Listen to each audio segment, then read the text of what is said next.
My name is William Stanton. I am 70 years old. For 40 years, I worked as a structural engineer in Chicago, calculating load-bearing walls and testing stress points to ensure the foundations I built would hold steady. I applied that exact same logic to my family. I spent my adult life making sure my wife Diane and our son Matthew had a rock-solid foundation. I thought the quiet life we built was impenetrable. But I was wrong. A foundation is only as strong as its materials, and I had no idea the people I loved most were rotting from the inside out. If you have ever felt that sickening drop in your stomach when someone you trust shows you their true face, hit the like button. Subscribe to the channel so you do not miss my next stories, and tell me in the comments where you are listening from today. It brings this old man comfort to know I am not speaking into the void. This nightmare started on a freezing Tuesday in November. It was the day we buried Diane.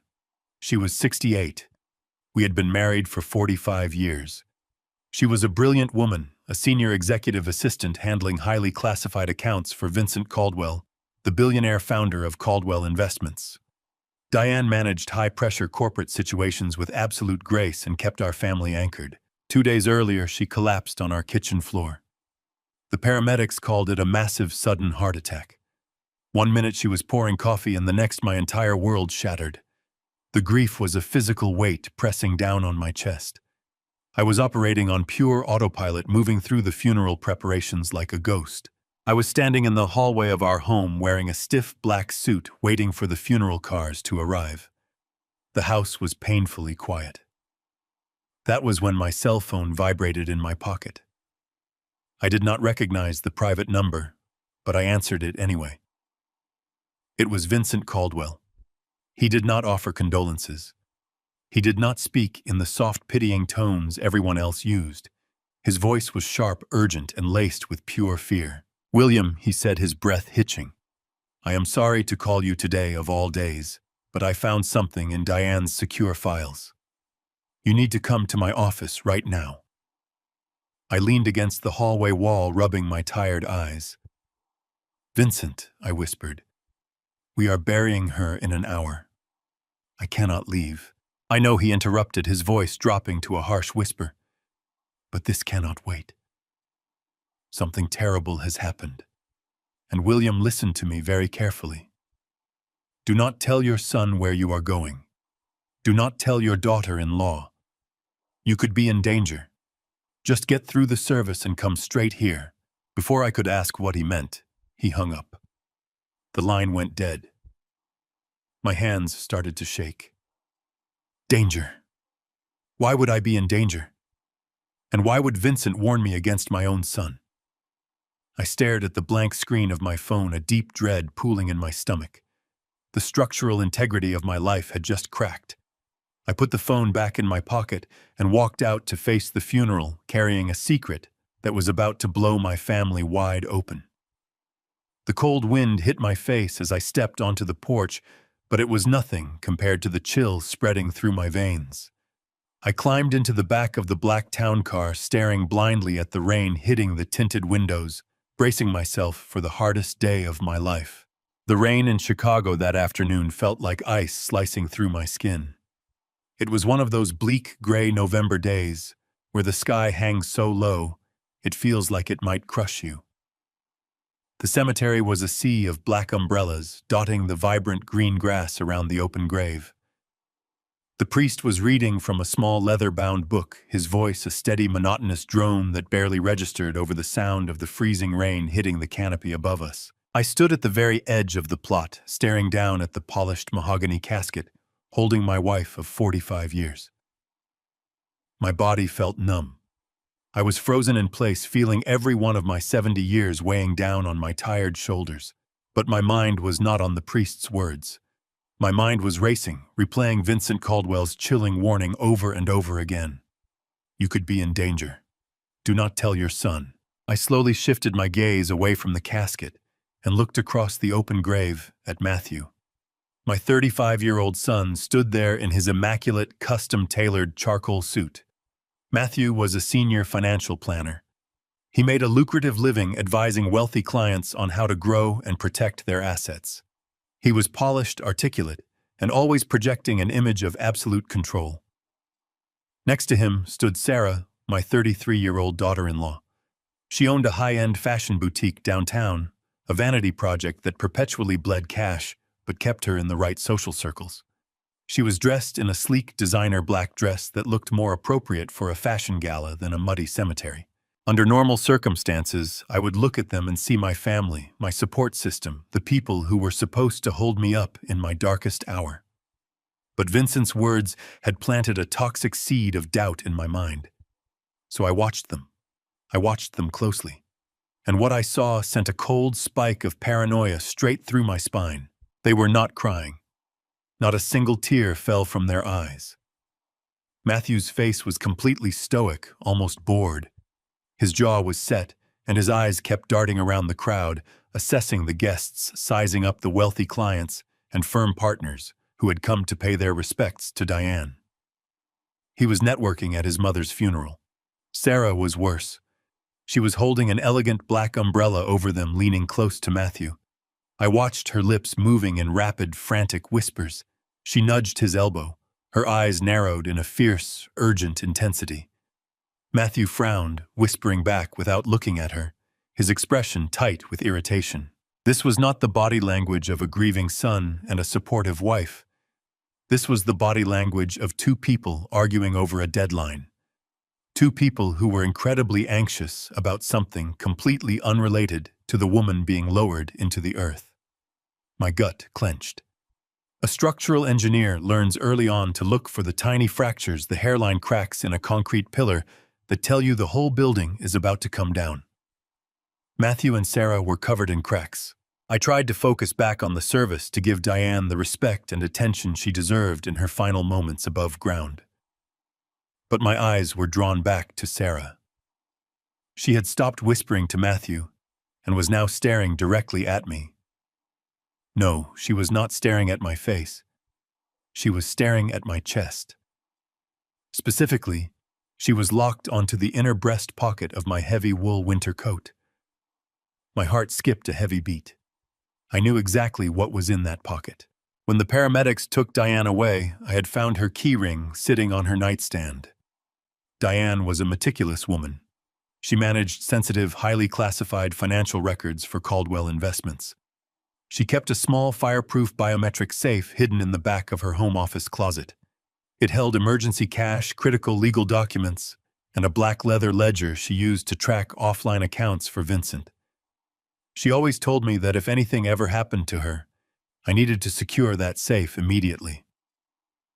I had taken her primary keys, the ones that included the small, heavy brass key to the safe's manual override, and slipped them deep into my inner coat pocket. Sarah's gaze was completely fixated on that exact spot. I could see the raw, hungry calculation in her eyes. She leaned into Matthew again, giving a sharp, almost imperceptible nod in my direction. Matthew followed her gaze, his eyes landing on my coat. For a fraction of a second, his polished mask slipped. I saw a flash of raw, desperate greed. It was a look I had never seen on my son's face before, and it terrified me. The priest finished his prayer and closed his book. People began to step forward, tossing single white roses onto the casket. The rhythmic thud of the flowers hitting the wood echoed in the quiet cemetery. Matthew and Sarah walked over to me. The transition was instant and seamless. Sarah's face contorted into a mask of profound sorrow. She threw her free arm around my shoulders, pressing her wet cheek against mine. "Oh, William," she sobbed, her voice loud enough for the surrounding guests to hear. "I am so incredibly sorry. We are going to get through this together. We are here for you." Her performance was flawless. If I had not been watching her a moment before, if Vincent had not warned me, I would have fallen right into her arms. But as she hugged me, I felt her hand slide down my back.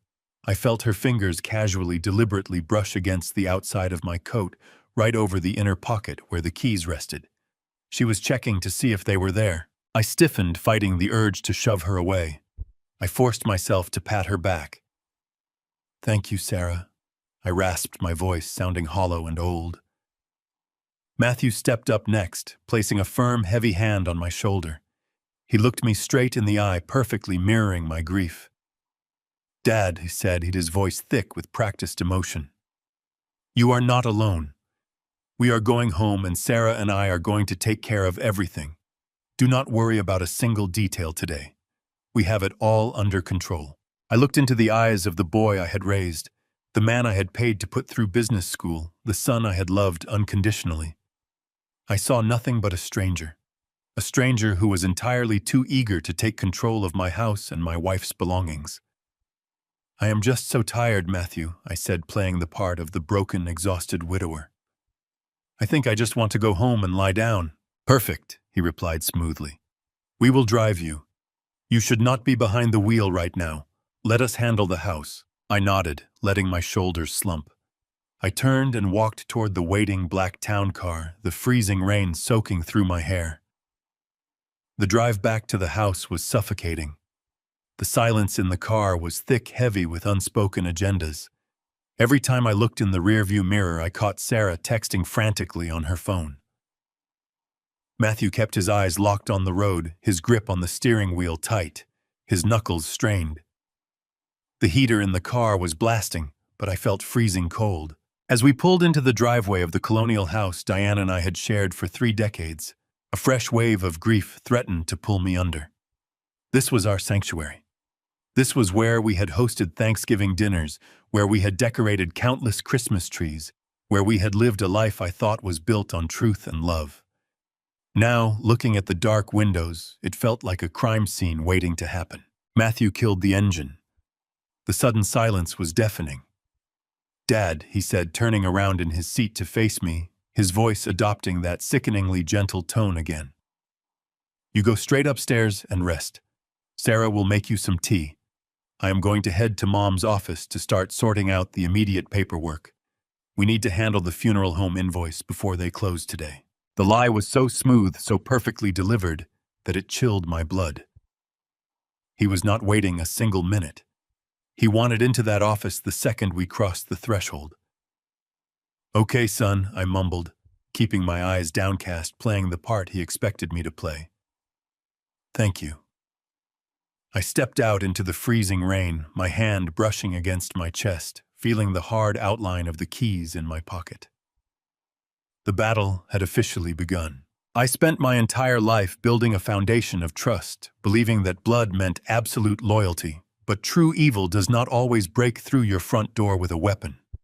Sometimes it sits right at your dinner table, smiling, waiting for you to close your eyes. I lost the woman I loved to the boy we raised, but I refused to let her memory be buried in their lies. Greed is a poison that rots the human soul from the inside out. Always trust your instincts, because the most dangerous predators convince you that you are entirely safe. If this story opened your eyes, hit the like button and subscribe so you never miss another truth. Have you ever discovered a dark secret hidden by someone you loved and trusted? I am reading all your comments below. Share your story and let us expose the truth together. The ride back from the cemetery felt like a procession of ghosts. The rain lashed against the car windows, but the chill inside was worse. Matthew and Sarah sat across from me, their silence heavy with anticipation. When the tires crunched against our gravel driveway, Matthew unbuckled his seatbelt. He stepped into the freezing downpour and jogged toward the front porch, leaving me behind. Sarah followed, her heels clicking sharply against the wet stone. I trailed them, leaning on my cane, playing the widower. Inside the house was dark, cold, and suffocating. Diane's lavender perfume still lingered in the foyer, a painful reminder of the life ripped away from me 48 hours ago. Matthew kept his wet coat on. He turned to me, his face a mask of concern. "Dad, you need to lie down," he said, his voice dripping with false sympathy. "It has been an exhausting day. Sarah will brew you tea in the kitchen. I will head upstairs and organize Mom's desk. The probate lawyers need her files, and we should not delay." He did not wait for my answer. He took the stairs 2 steps at a time, disappearing into the shadows of the second floor. Sarah gave me a tight smile and vanished into the kitchen. Running water masked the silence. I stood in the hallway, my heart hammering. Diane's home office was strictly off-limits to everyone in the family. She handled classified portfolios for Caldwell Investments, guarding that room like a fortress. She kept the door locked at all times. Matthew knew this. Everyone knew this. I gripped my cane, my knuckles turning white. Something was terribly wrong. I did not go to my bedroom. I moved silently up the stairs, placing each foot carefully on the edges to avoid the creaks of the old wood. When I reached the second-floor landing, the door to Diane's office was wide open. The heavy brass lock had been bypassed, the wood around the strike plate splintered. I pressed myself against the corridor wall, holding my breath, peering around the doorframe. What I saw made my blood run cold. The room was completely desecrated, treated like an abandoned warehouse. Diane was a woman of immaculate order. Her desk was always clear, her files meticulously labeled and locked away. Now drawers were pulled out and thrown onto the hardwood floor. Confidential banking statements, tax returns, and client portfolios were scattered everywhere like trash. Standing dead in the center of the chaos was my only son.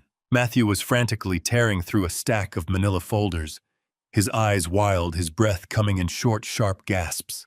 He threw the empty folders over his shoulder, muttering vicious curses under his breath. He moved to the tall mahogany bookshelf, pulling out thick binders, shaking them to see if anything would fall out. He was not looking for probate documents. He was ruthlessly hunting for something specific, something extremely valuable and deeply hidden. He dropped to his knees, running his hands under the bottom rim of the desk, searching for a hidden compartment. He looked incredibly desperate, almost manic in his destructive pursuit. I watched the boy I had raised, the son I had paid to put through business school, violate his mother's sanctuary before her body was even cold in the ground. The betrayal tasted like ash in my mouth. I gripped the handle of my cane tightly, preparing to step into the ruined room and demand an explanation. I was ready to unleash the full force of a father's wrath. I wanted to grab him by his expensive suit and throw him out of my house. I took a deep breath, stepping out of the shadows. But before my foot could cross the threshold, a sharp vibration erupted against my chest. My cell phone started buzzing violently inside my inner coat pocket, resting dangerously close to Diane's safe keys. The sound seemed deafening in the quiet hallway. Matthew froze in place. He stopped tearing through the scattered papers and slowly turned his head toward the open door, his dark eyes narrowing with intense suspicion. I immediately shrank back into the darkness of the hallway, retreating quickly toward my bedroom.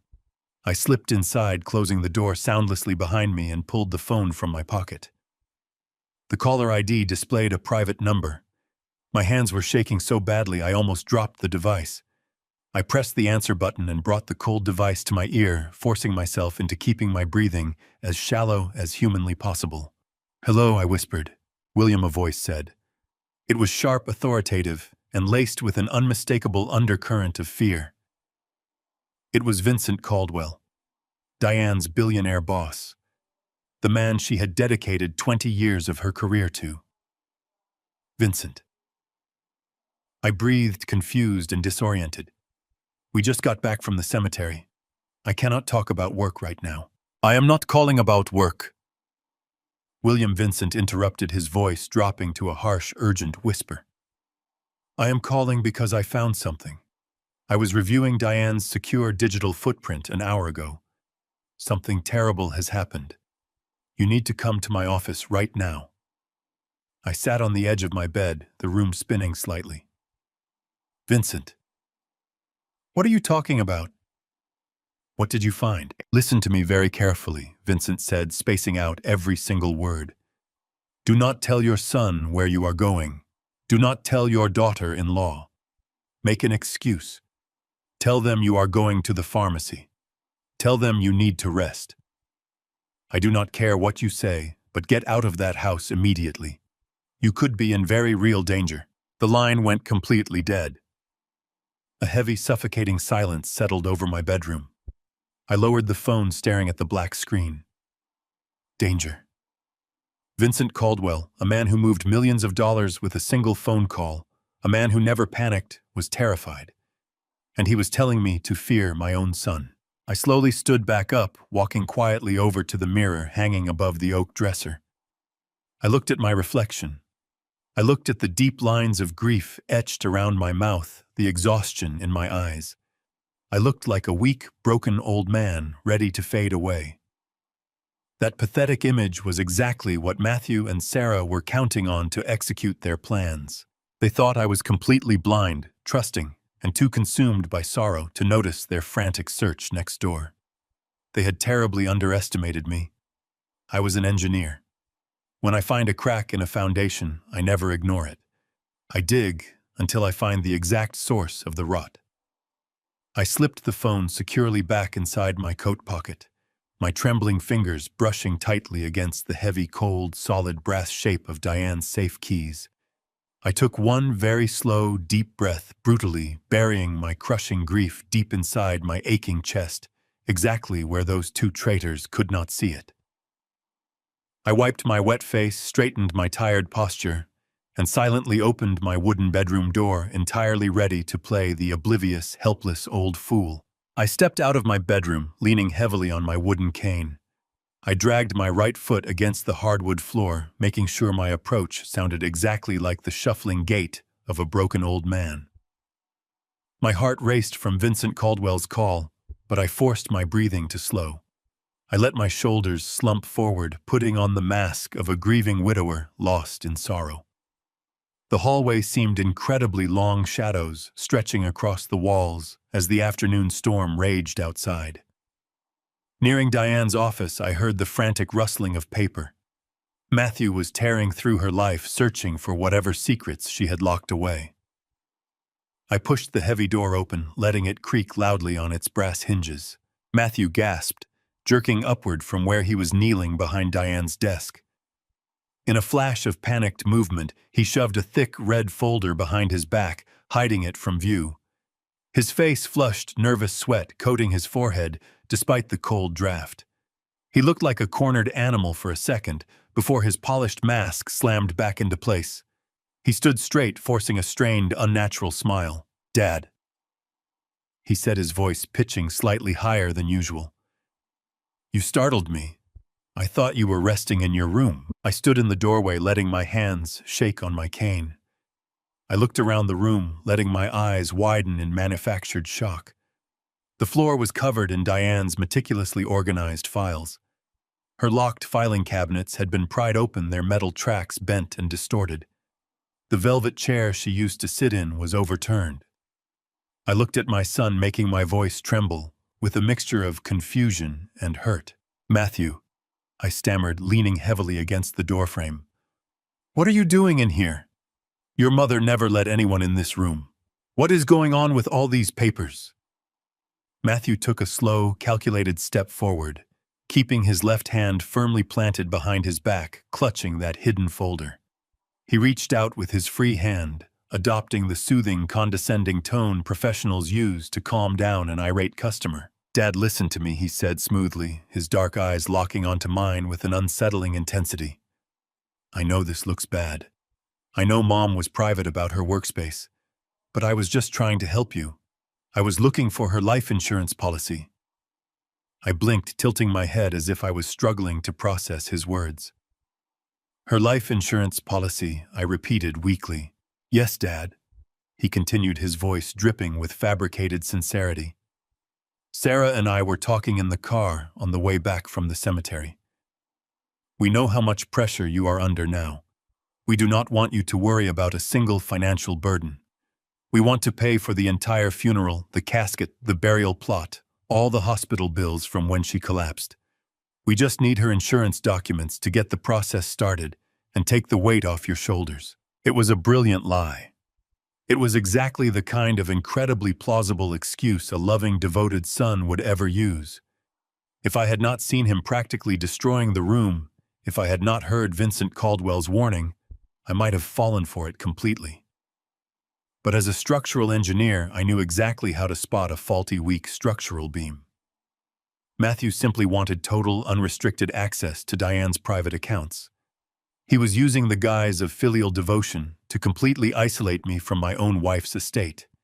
He was trying to blindfold me. Before I could formulate a response, the sound of rapid footsteps echoed in the hallway behind me. Sarah rushed into the room, stopping abruptly right beside me. She took one look at the ransacked office, then looked at Matthew. A silent, instantaneous communication passed between them. It was a look of pure panic, instantly replaced by a synchronized strategy. Sarah let out a theatrical sob. She threw her hands over her mouth, her shoulders shaking violently. She rushed forward and wrapped her arms tightly around my neck, burying her face into my chest. "Oh, William," she wailed, her voice muffled against my suit jacket. "It is just so hard being in this house without her." Every corner reminds me of Diane. Matthew is just trying to be strong for all of us. He just wants to make sure you do not have to deal with the horrible paperwork right now. We love you so much, William. She squeezed me tighter, her perfume overwhelming my senses. It was a cloying, expensive scent that made my stomach churn. I stood there trapped in the embrace of a woman who had just been eyeing my coat pockets for a safe key like a common thief. I could feel the cold, hard brass of those keys pressing against my ribs, a stark reminder of the reality hiding beneath their sickeningly sweet facade. I raised my trembling hands and patted Sarah's back, forcing myself to play along.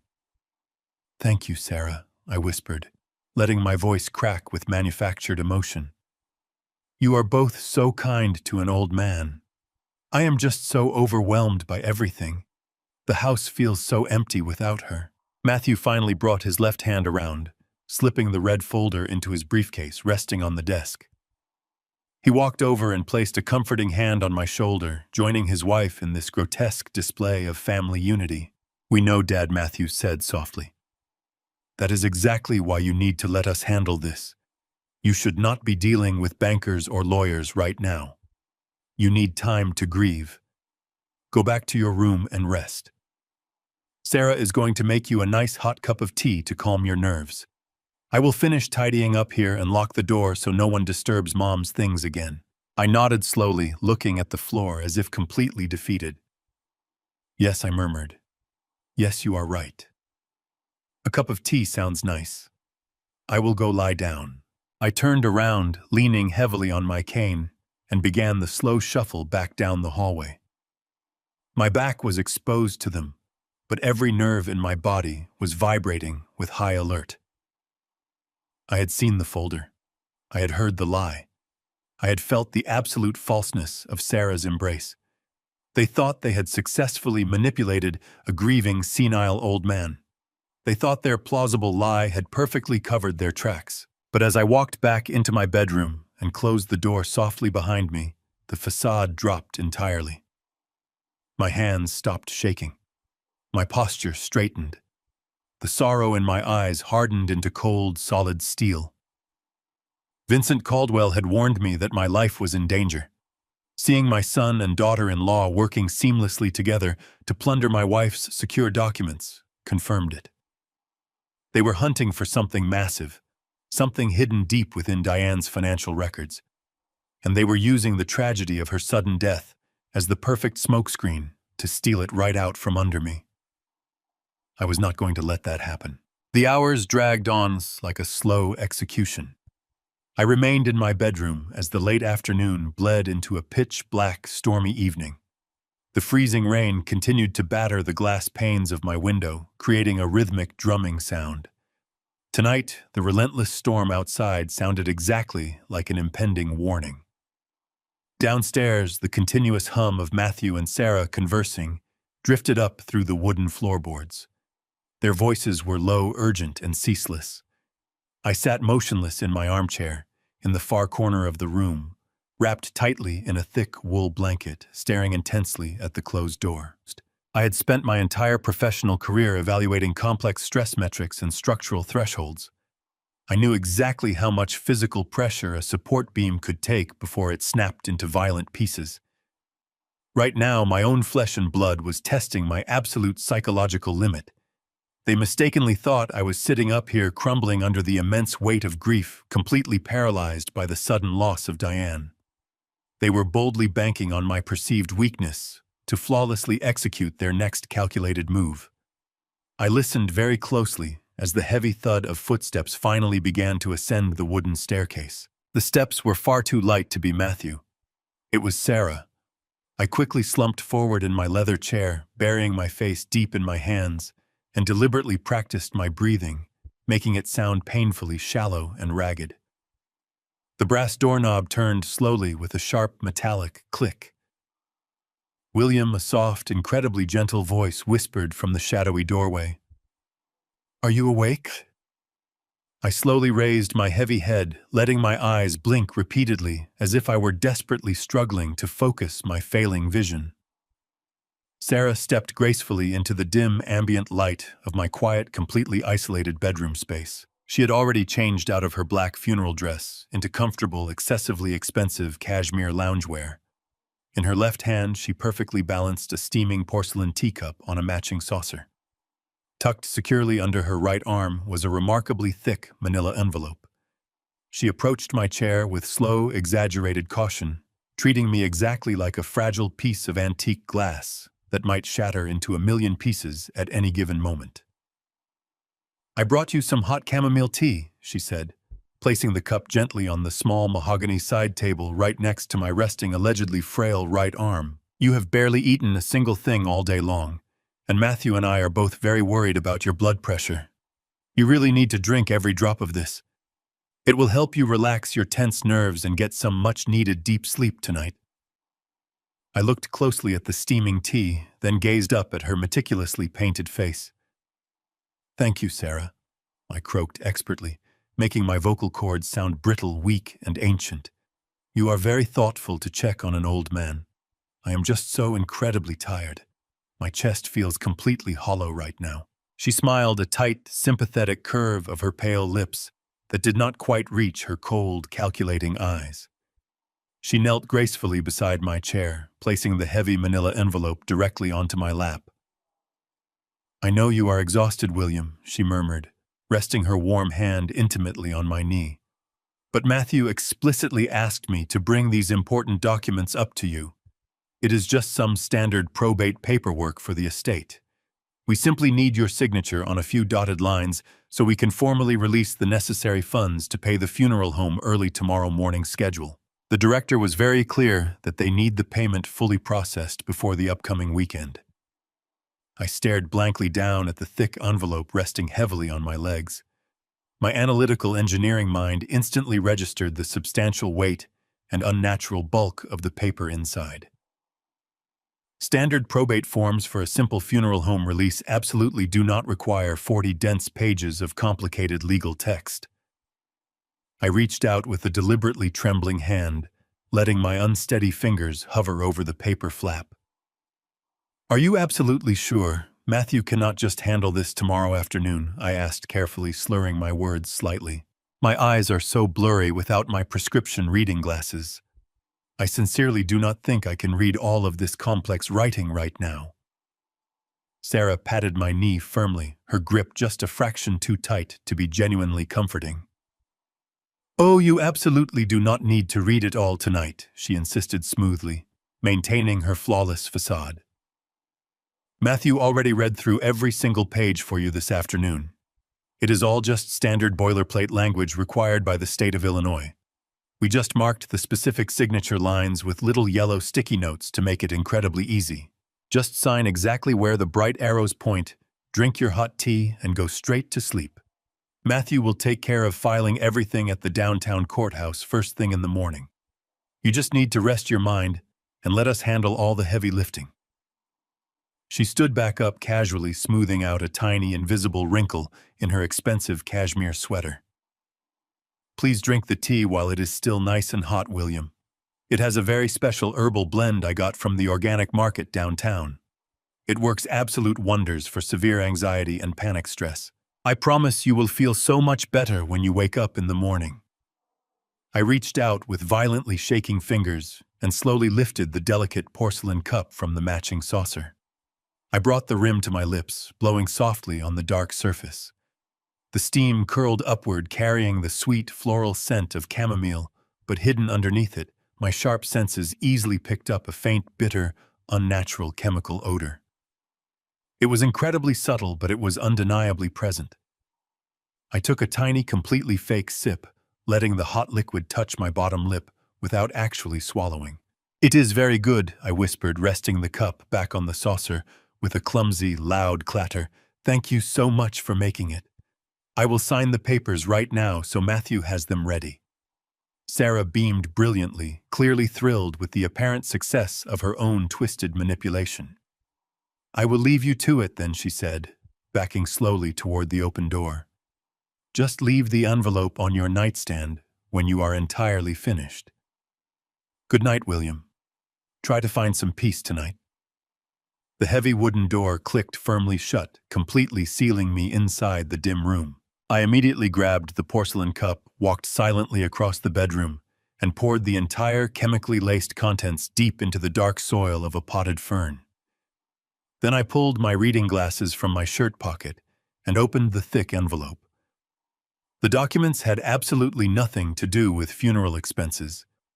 It was a comprehensive, durable power of attorney, aggressively designed to grant Matthew total, unrestricted access to all of my personal bank accounts. But the most terrifying discovery was a permanent medical proxy clause granting him the absolute legal right to lock me inside a psychiatric care facility. I sat on the edge of my bed for what felt like hours, listening intensely to the heavy silence of the house. The rhythmic freezing rain continued to slash violently against my bedroom window, creating a wall of static sound that perfectly masked my movements.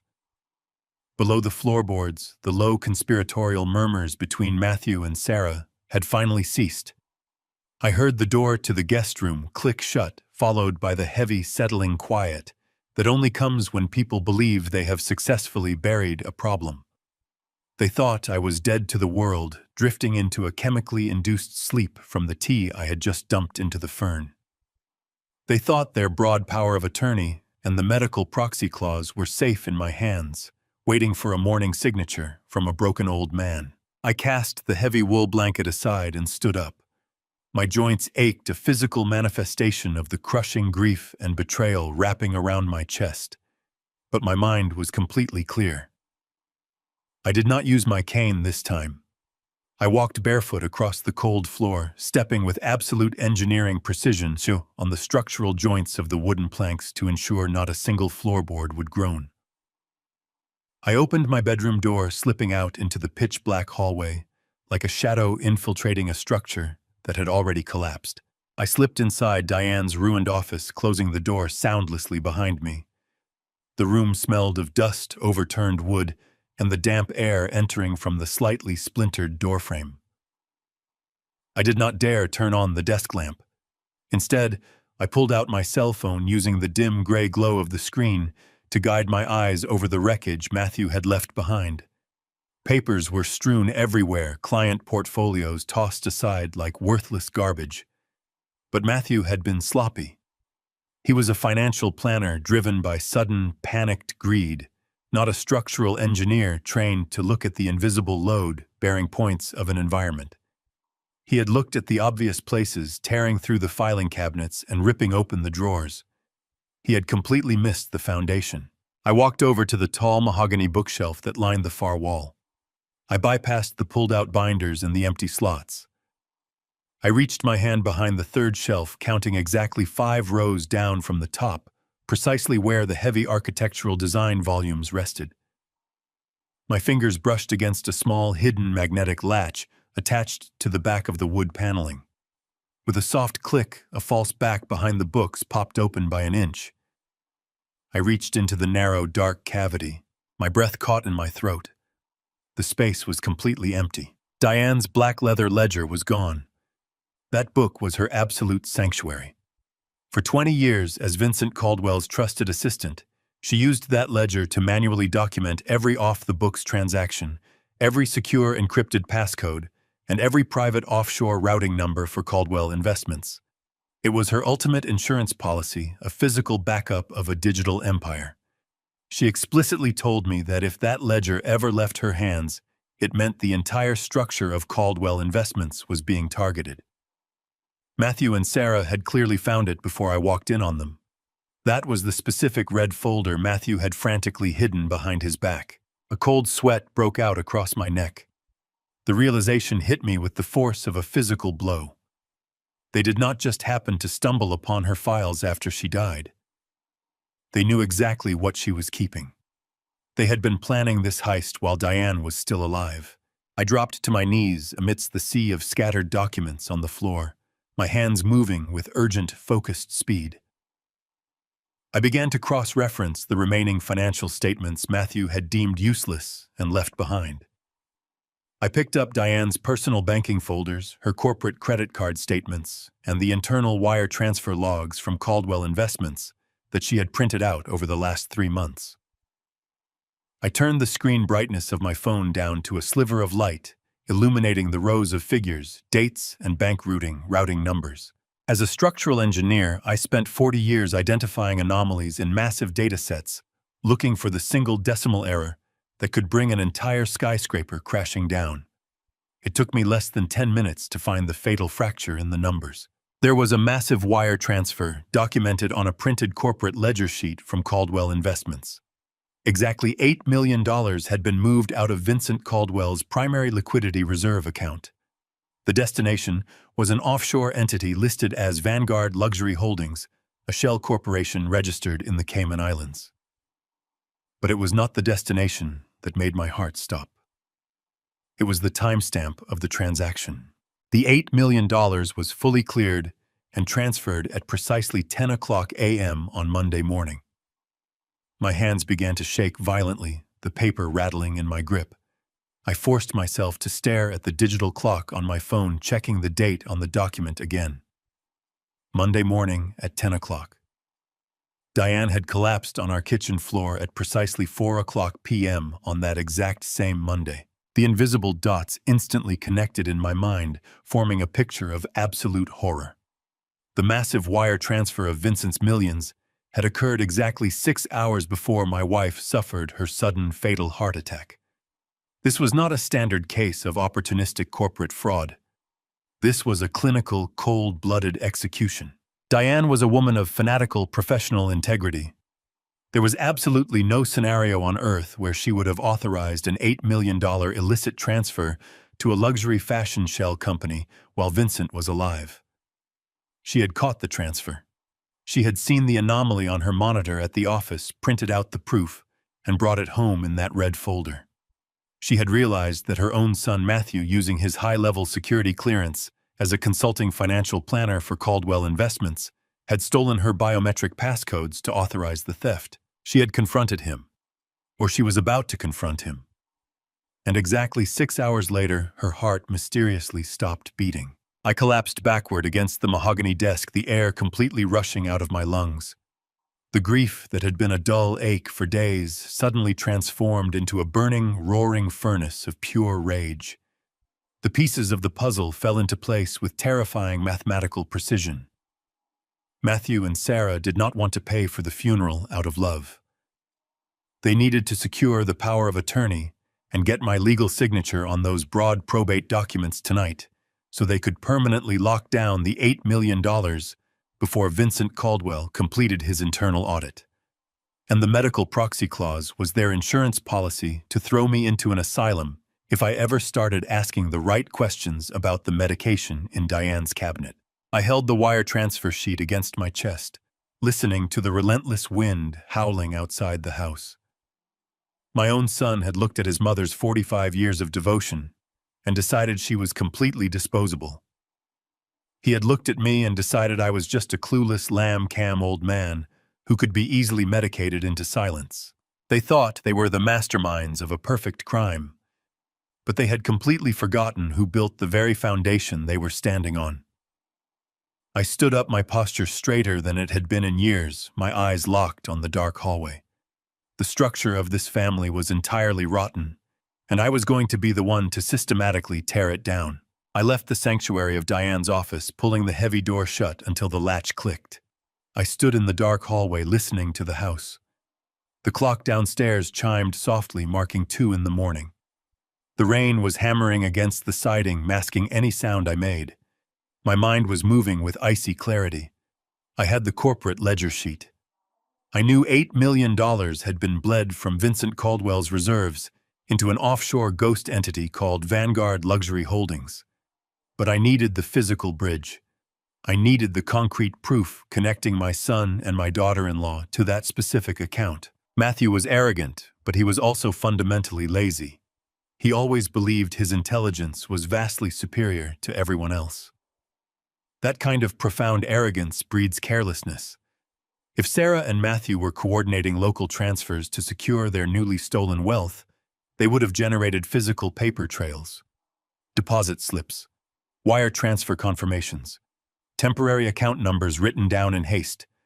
They would not leave those in the open, but they would certainly dispose of them. I gripped the banister and began my descent. The darkness wrapped around me. Every shadow felt like a spectator. I bypassed the living room and moved toward the mudroom connecting to the garage. The cold tile seeped through my thin socks. I turned the deadbolt, slowly easing the heavy steel door open. The air inside was freezing, smelling of damp concrete motor oil and the heavy rain pouring outside. I did not turn on the overhead lights. The harsh glare would easily bleed through the window blinds and alert anyone upstairs. Instead, I grabbed a small tactical flashlight from my workbench. I clicked it on, keeping the beam aimed strictly at the concrete floor. I swept the narrow circle of light toward the large green garbage bins lined up against the far wall. Matthew had insisted on taking out the trash immediately after we returned from the cemetery. He had claimed the kitchen smelled of stale food and wilted sympathy flowers. It was a bizarre, urgent chore for a supposedly grieving son to prioritize on the day he buried his mother. Now the reason was glaringly obvious. He needed to purge evidence. I approached the bins, lifting the heavy lid. Inside sat 3 tightly knotted black garbage bags. I grabbed the top bag, hauled it out, and carried it over to my workbench. I pulled a sharp utility knife from my toolbox and sliced the thick plastic down the center. The bag spilled mundane refuse across the stained wood. Coffee grounds, soaked paper towels, empty food cartons. I pushed through the damp mess with my bare hands, ignoring the grime. I was hunting for the structural flaw. I dug deeper, reaching the very bottom of the bag. My fingers brushed against a dense clump of paper. I pulled it free. It was a thick handful of coarsely shredded documents. Matthew had not used the industrial shredder in Diane's office because the noise would have drawn my attention. Instead, he had simply ripped the pages into jagged vertical ribbons. It was a sloppy, rushed attempt to destroy financial records. I swept the remaining garbage aside and spread the torn strips across the wide surface of my workbench. I dragged a heavy stool over, sat down, and turned on my small work lamp. The focused beam of light illuminated a chaotic jigsaw puzzle of numbers, barcodes, and corporate logos. For the next hour, the freezing temperature of the garage completely faded away. I was no longer a grieving husband. I was a structural engineer analyzing a catastrophic failure. I picked up a roll of clear adhesive tape and began the agonizing process of reconstructing the shredded pages. I matched the torn edges, aligning the blue ink lines of bank logos and the rigid black text of routing numbers. My hands, which had trembled so violently just hours ago, were now as steady as solid stone. The precision required for the task pushed my boiling rage down into a cold, highly compressed core. Slowly, the jagged ribbons began to form a cohesive picture. The first document I managed to tape together was a confirmation of incorporation from the state of Delaware. The company listed was Vanguard Luxury Holdings. The registered agent was a generic corporate service, but the secondary contact information was glaringly familiar. It listed a private post office box in downtown Chicago, the exact same post office box Sarah used for her high-end fashion shipments. I kept working my focus, narrowing into a sharp, lethal point. The second document was much harder to assemble. The strips were thinner, the text smaller. It took me 20 agonizing minutes to align the columns of numbers. When I smoothed the last piece of tape over the paper, the truth hit me with absolute, undeniable certainty. It was an international wire transfer receipt from a private offshore bank in the Cayman Islands. The sender was Vanguard Luxury Holdings. The receiving account was a newly opened domestic business line of credit. The name of the receiving entity was printed in bold, undeniable black ink. It was the official corporate registration name for Sarah's boutique. The exact amount transferred was $8 million. They had not merely stolen the money and parked it offshore. They had actively routed the entire stolen fortune back into the United States, funneling it directly through Sarah's failing business to wash it clean. They were using her legitimate retail storefront as a massive money laundering operation. The stolen funds would be categorized as a sudden influx of private investment capital. Matthew had engineered the financial flow perfectly, ensuring the money would ultimately land safely in their joint accounts. I stared down at the taped documents resting under the harsh glow of the work lamp. The evidence was irrefutable. My son and daughter-in-law had systematically robbed my wife's billionaire employer, murdered the woman who gave Matthew life, and were now eagerly waiting for me to sign away my freedom. They were sleeping soundly in my guest room, dreaming of luxury cars, expensive vacations, and a lifetime of unearned wealth, completely confident that their gruesome crimes were securely buried. A strange, terrifying calm washed over my entire body. The heavy, suffocating grief that had anchored me to the floor since Diane's death completely evaporated. It was gone, replaced by a crystalline, predatory clarity. I was no longer mourning. I was preparing for war. I carefully gathered the fully reconstructed documents, sliding them into a thick plastic sleeve from my toolbox. I folded the protective sleeve and tucked it securely into the tight waistband of my trousers. I turned off the work lamp, completely plunging the garage back into cold darkness. I slowly walked back toward the mudroom door, my footsteps silent and deliberate. The structural integrity of my family was completely decimated, and the foundation was nothing but ash and blood. I was going to let Matthew and Sarah believe they had won. I was going to let them stand proudly on their new foundation of stolen millions. And then I was going to detonate the ground right underneath their feet. Morning light crept through the blinds, casting pale lines across my bed. I had not slept a minute. When I walked downstairs, I made sure my steps were slow. I leaned on the handrail, letting out a groan as I reached the bottom. Matthew and Sarah were in the kitchen. They fell silent when my cane tapped the tile. "Good morning, Dad," Matthew said, pulling out a chair. "How did you sleep? You look incredibly pale." I pressed my hand against my chest, letting my breathing hitch to simulate genuine physical distress. "I feel terrible, Matthew," I whispered. "My chest is tight." I called my cardiologist.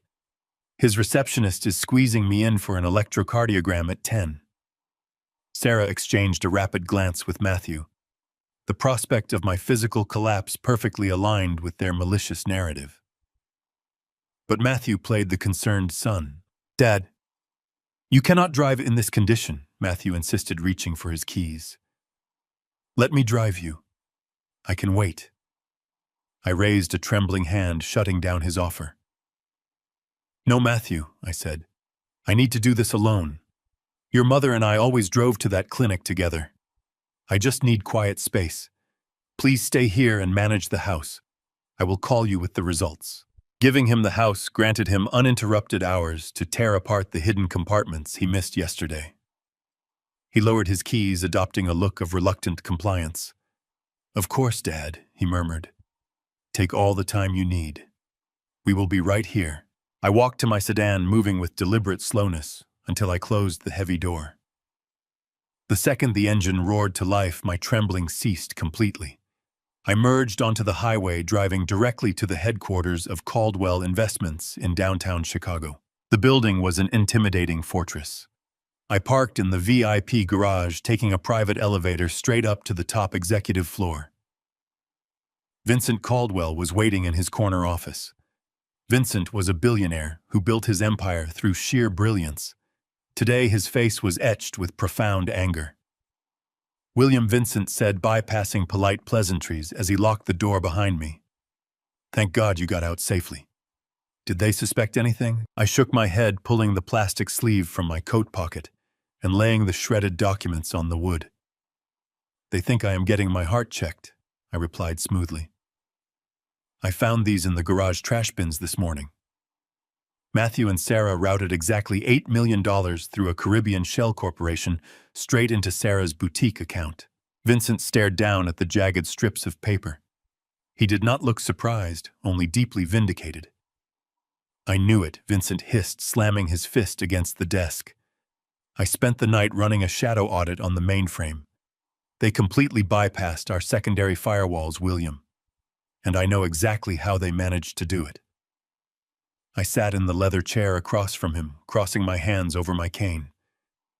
"Tell me," I said quietly. Vincent paced across his office.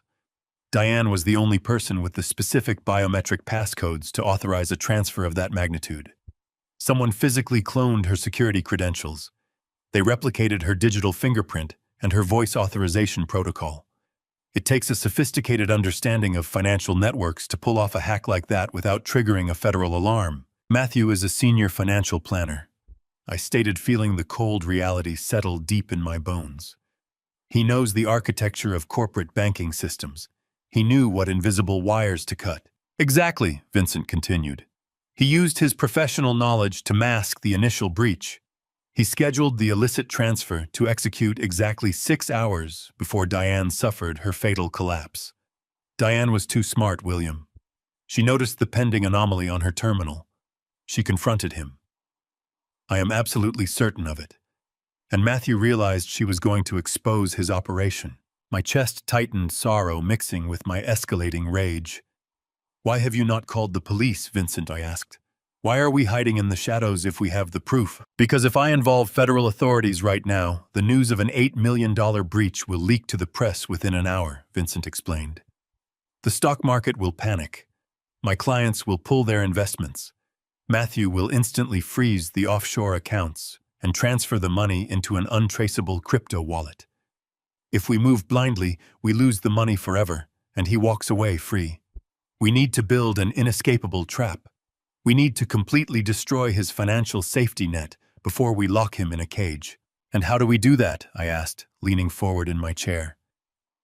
Vincent pressed a hidden button under his desk. The heavy oak paneling on the far side of the room slid open seamlessly, revealing a concealed office space.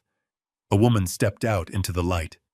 She was tall, dressed in a sharp gray suit with piercing blue eyes that radiated absolute calculating authority.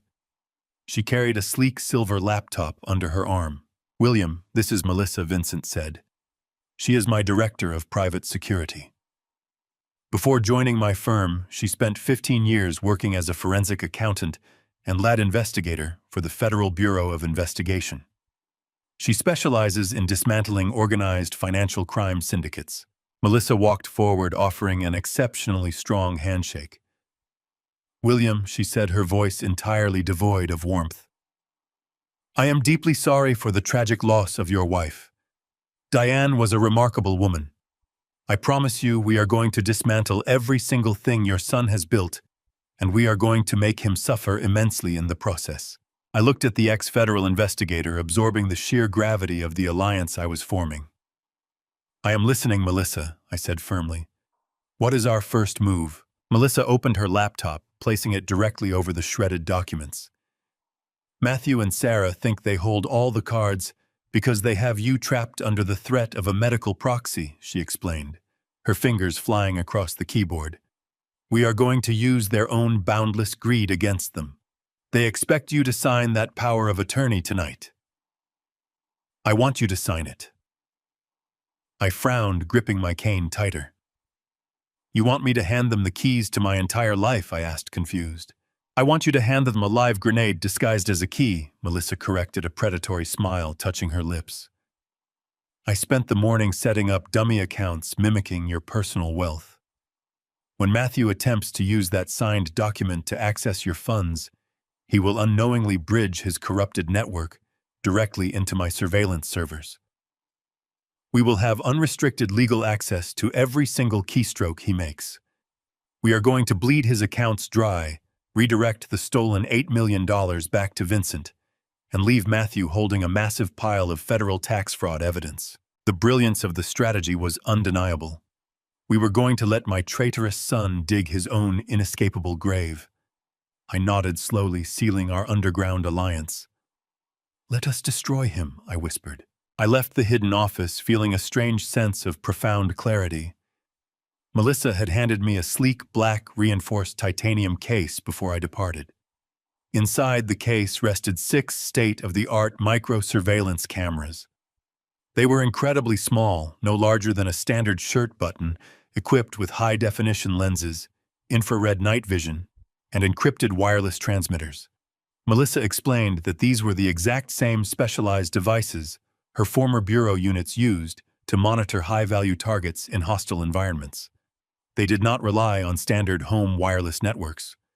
Instead, they broadcasted their encrypted feeds directly to a secure, isolated server located in the sub-basement of Caldwell Investments. Matthew, despite all of his supposed technical brilliance, would never be able to detect the transmission signals. I placed the heavy titanium case on the passenger seat of my sedan and drove back toward the house. The rain had finally stopped, leaving the suburban streets slick and gray under the heavy afternoon clouds. My chest did not ache anymore.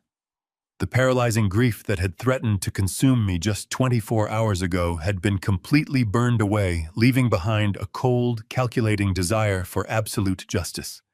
I was a structural engineer returning to a condemned building, carrying the tools needed to document its inevitable collapse. When I pulled my car into the driveway, I noticed Matthew and Sarah had taken her luxury SUV. The house was entirely silent, completely devoid of their suffocating false sympathy. I walked through the front door, leaning heavily on my wooden cane purely out of habit, before realizing I no longer needed to maintain the pathetic charade. I stood up straight, letting my spine crack and settle into its natural posture. I walked into the kitchen and found a hastily scribbled note resting on the granite countertop. Dad Matthew had written with a thick blue marker. Sarah and I went out to run a few necessary errands and clear our heads. We will bring back a hot dinner. Please get some rest. I scoffed quietly, tossing the cheap paper into the stainless steel sink. I knew exactly what kind of errands they were running. Armed with the absolute certainty that they were about to inherit $8 million in stolen corporate funds, they were already spending the money in their minds. They were out test-driving European luxury cars, picking out custom leather interiors and celebrating their successful heist. Their staggering arrogance was their greatest vulnerability.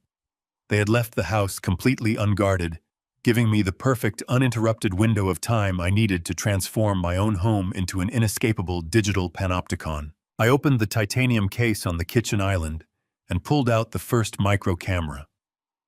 My engineering background made this precise installation process feel incredibly natural. I needed vantage points that offered maximum visibility without drawing any unwanted attention. I moved a decorative ceramic vase on the top shelf of the kitchen cabinetry, attaching the tiny black lens to the shadowy lip of the wood. It provided a sweeping, unobstructed overhead view of the entire kitchen, the breakfast nook, and the hallway leading to the front door. I could see the exact spot where Diane had collapsed. The painful memory fueled my precision. Next, I moved into the spacious living room. This was where Matthew and Sarah spent their evenings whispering their toxic plans. I found a cluster of family photographs resting on the stone mantel above the fireplace. Ironically, it was a silver-framed picture of Matthew from his college graduation. I carefully adhered the second micro camera to the dark edge of the metal frame. The lens pointed directly at the large leather sofa where they usually sat. Every spoken word, every stolen glance, and every hushed celebration of their perceived victory would be recorded in pristine high-definition audio and video. I stepped back, examining my work. The tiny devices were completely invisible to the naked eye. The hunter had officially laid the trap, and the prey was entirely oblivious. The most critical location was Diane's office. I climbed the wooden stairs, my footsteps firm and deliberate. I unlocked the heavy door and stepped into the ransacked room. Matthew had attempted to clean up his mess, but the space still felt violently violated. I walked over to the tall mahogany bookshelf where the black ledger had been stolen. I placed the third camera discreetly behind the edge of a thick, decorative bookend angling the lens to capture the entire span of the mahogany desk and the heavy filing cabinets. Anyone entering this sanctuary would be immediately documented. I placed a fourth camera inside the ventilation grate near the ceiling, ensuring a secondary redundant viewing angle. I knew Matthew would inevitably return to this room. He would want to double-check his tracks, searching for any lingering loose ends before the funeral. The cameras would capture his every move, providing the definitive, unshakable evidence Melissa needed to seal his absolute destruction. My heart beat with a steady, rhythmic thrum as I meticulously adjusted the delicate, microscopic lenses, ensuring the perfect focal depth for the recorded feeds. The sheer mechanics of the operation gave me a profound sense of purpose. I was dismantling my son's empire piece by piece. I still had 2 cameras remaining in the protective titanium case. I thought about where they would discuss their most intimate, unguarded secrets. The guest bedroom. I moved down the hall, slipping silently into the room they were currently occupying. Their suitcases were carelessly thrown on the floor. Sarah had left her expensive jewelry scattered across the vanity. I placed the 5th camera directly inside the hollow base of a bedside lamp, pointing it straight at the center of the mattress. I took the final camera and positioned it seamlessly behind the ventilation slats of the attached guest bathroom. I wanted absolutely 0 blind spots. Every single corner of their private existence in my house was now under rigorous, unrelenting surveillance. With the physical installation completely finished, I retreated to my own bedroom and pulled out the encrypted tablet Melissa had provided. I powered the device on entering the complex alphanumeric passcode she had memorized for me. The black screen immediately flickered to life, splitting into 6 crystal-clear video feeds. I watched the empty kitchen, the vacant living room couch, the pristine guest bedroom, and the dark corners of Diane's office. The sensitive audio transmission picked up the subtle ticking of the grandfather clock downstairs, rendering the silence absolute. The acoustic clarity was nothing short of breathtaking. I could hear the faint hum of the refrigerator motor echoing all the way from the kitchen floor. I possessed total, uncompromising control over my domain once again. This house was no longer their safe haven. It had been permanently transformed into a technological prison specifically designed to capture their overwhelming greed on digital video. The trap was fully armed and operational. I shut down the tablet, hiding it securely beneath the loose floorboard under my bed. I sat down in my leather armchair, pulled the blanket up, rested my hands on my cane, and waited for the traitors to return. The heavy rumble of the garage door opening broke the silence of the house shortly after 6 o'clock. I remained seated in my armchair for a few minutes, listening to the muffled sounds of their arrival. Car doors slammed shut. Footsteps echoed heavily in the mudroom. I heard the rustling of paper bags and the low, self-satisfied hum of their voices carrying clearly through the floorboards. They were back from their shopping spree, entirely unaware that the walls were now watching their every move. I reached down, retrieved my wooden cane, and practiced my trembling grip. I forced my shoulders to hunch forward, letting the weight of manufactured exhaustion settle deep into my bones. I shuffled out of my bedroom and made my slow, agonizing descent down the wooden staircase. When I reached the kitchen, the rich aroma of roasted chicken and garlic potatoes filled the air. Matthew was standing by the granite island, pouring an expensive bottle of red wine into 2 crystal glasses. Sarah was transferring the takeout food onto our good porcelain plates. The sheer audacity of their domestic performance was staggering. They had spent the afternoon purchasing luxury vehicles with stolen money, and now they were playing house. I tapped my cane loudly against the tile floor. Matthew turned around immediately, replacing his relaxed demeanor with a mask of deep paternal concern. He set the wine bottle down and rushed over, placing a supportive hand beneath my elbow. "Dad, you should have called us," Matthew said smoothly, guiding me forward. "We would have brought the food up to you on a tray. How are you feeling? Did you manage to get any sleep?" I let out a weak, rattling sigh, allowing my head to droop. "I tried, Matthew," I whispered, my voice trembling perfectly.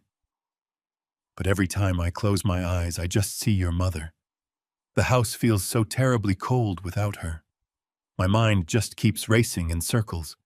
I cannot seem to remember simple things today. Sarah walked over, wiping her pristine hands on a dish towel. Her face was the picture of perfect sympathy, but I could clearly see the gleam of triumph dancing in her pale blue eyes. "Oh, William," she murmured, guiding me toward the dining room table. "That is completely normal. Grief is so exhausting. It plays terrible tricks on the mind. You just need a hot meal and some company. We are right here for you." I allowed them to pull out a chair and ease me down into it. The dining room was bathed in the warm golden glow of the chandelier. Directly above us, hidden seamlessly in the decorative crown molding, one of Melissa's microcameras was capturing the entire scene in brilliant high definition. I stared at the steaming plate of food placed in front of me, my hands shaking so badly that my fork clattered against the porcelain. Matthew sat across from me, sipping his wine with deliberate casualness. "So, Dad," he began, his tone remarkably conversational. "Did you happen to look over that paperwork Sarah brought you earlier? The probate forms for the funeral director. We really need to get those filed first thing tomorrow morning to avoid any delays with the service." I blinked slowly, looking up at him with wide, vacant eyes. I let my mouth hang open for a fraction of a second before speaking. "Paperwork?" I asked, slurring the word slightly. "Which paperwork, Matthew? My head is just a thick fog. Did Sarah bring me something? I thought she only brought me tea." A fleeting look of annoyance crossed Matthew's face, but he quickly suppressed it. He glanced at Sarah, who offered a tiny, reassuring nod. The camera above us recorded the silent, smug exchange. They genuinely believed my cognitive functions were rapidly deteriorating under the severe stress of Diane's passing. "Yes, Dad," Matthew said, leaning forward and speaking loudly as if addressing a small, dim-witted child. "The manila envelope. The legal release forms for the estate.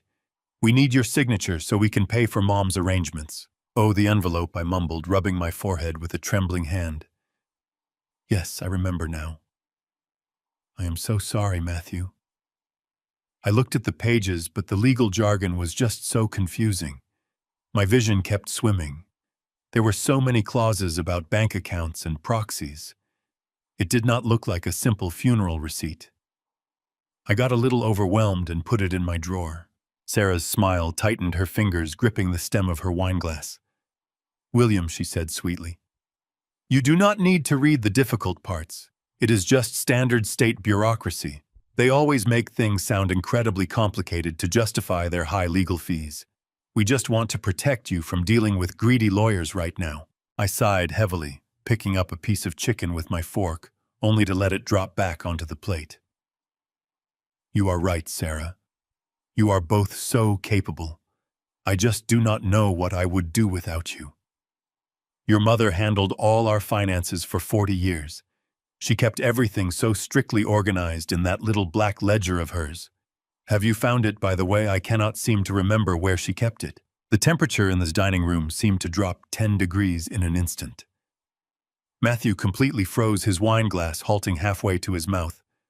Sarah's eyes widened slightly, her breathing suddenly shallow.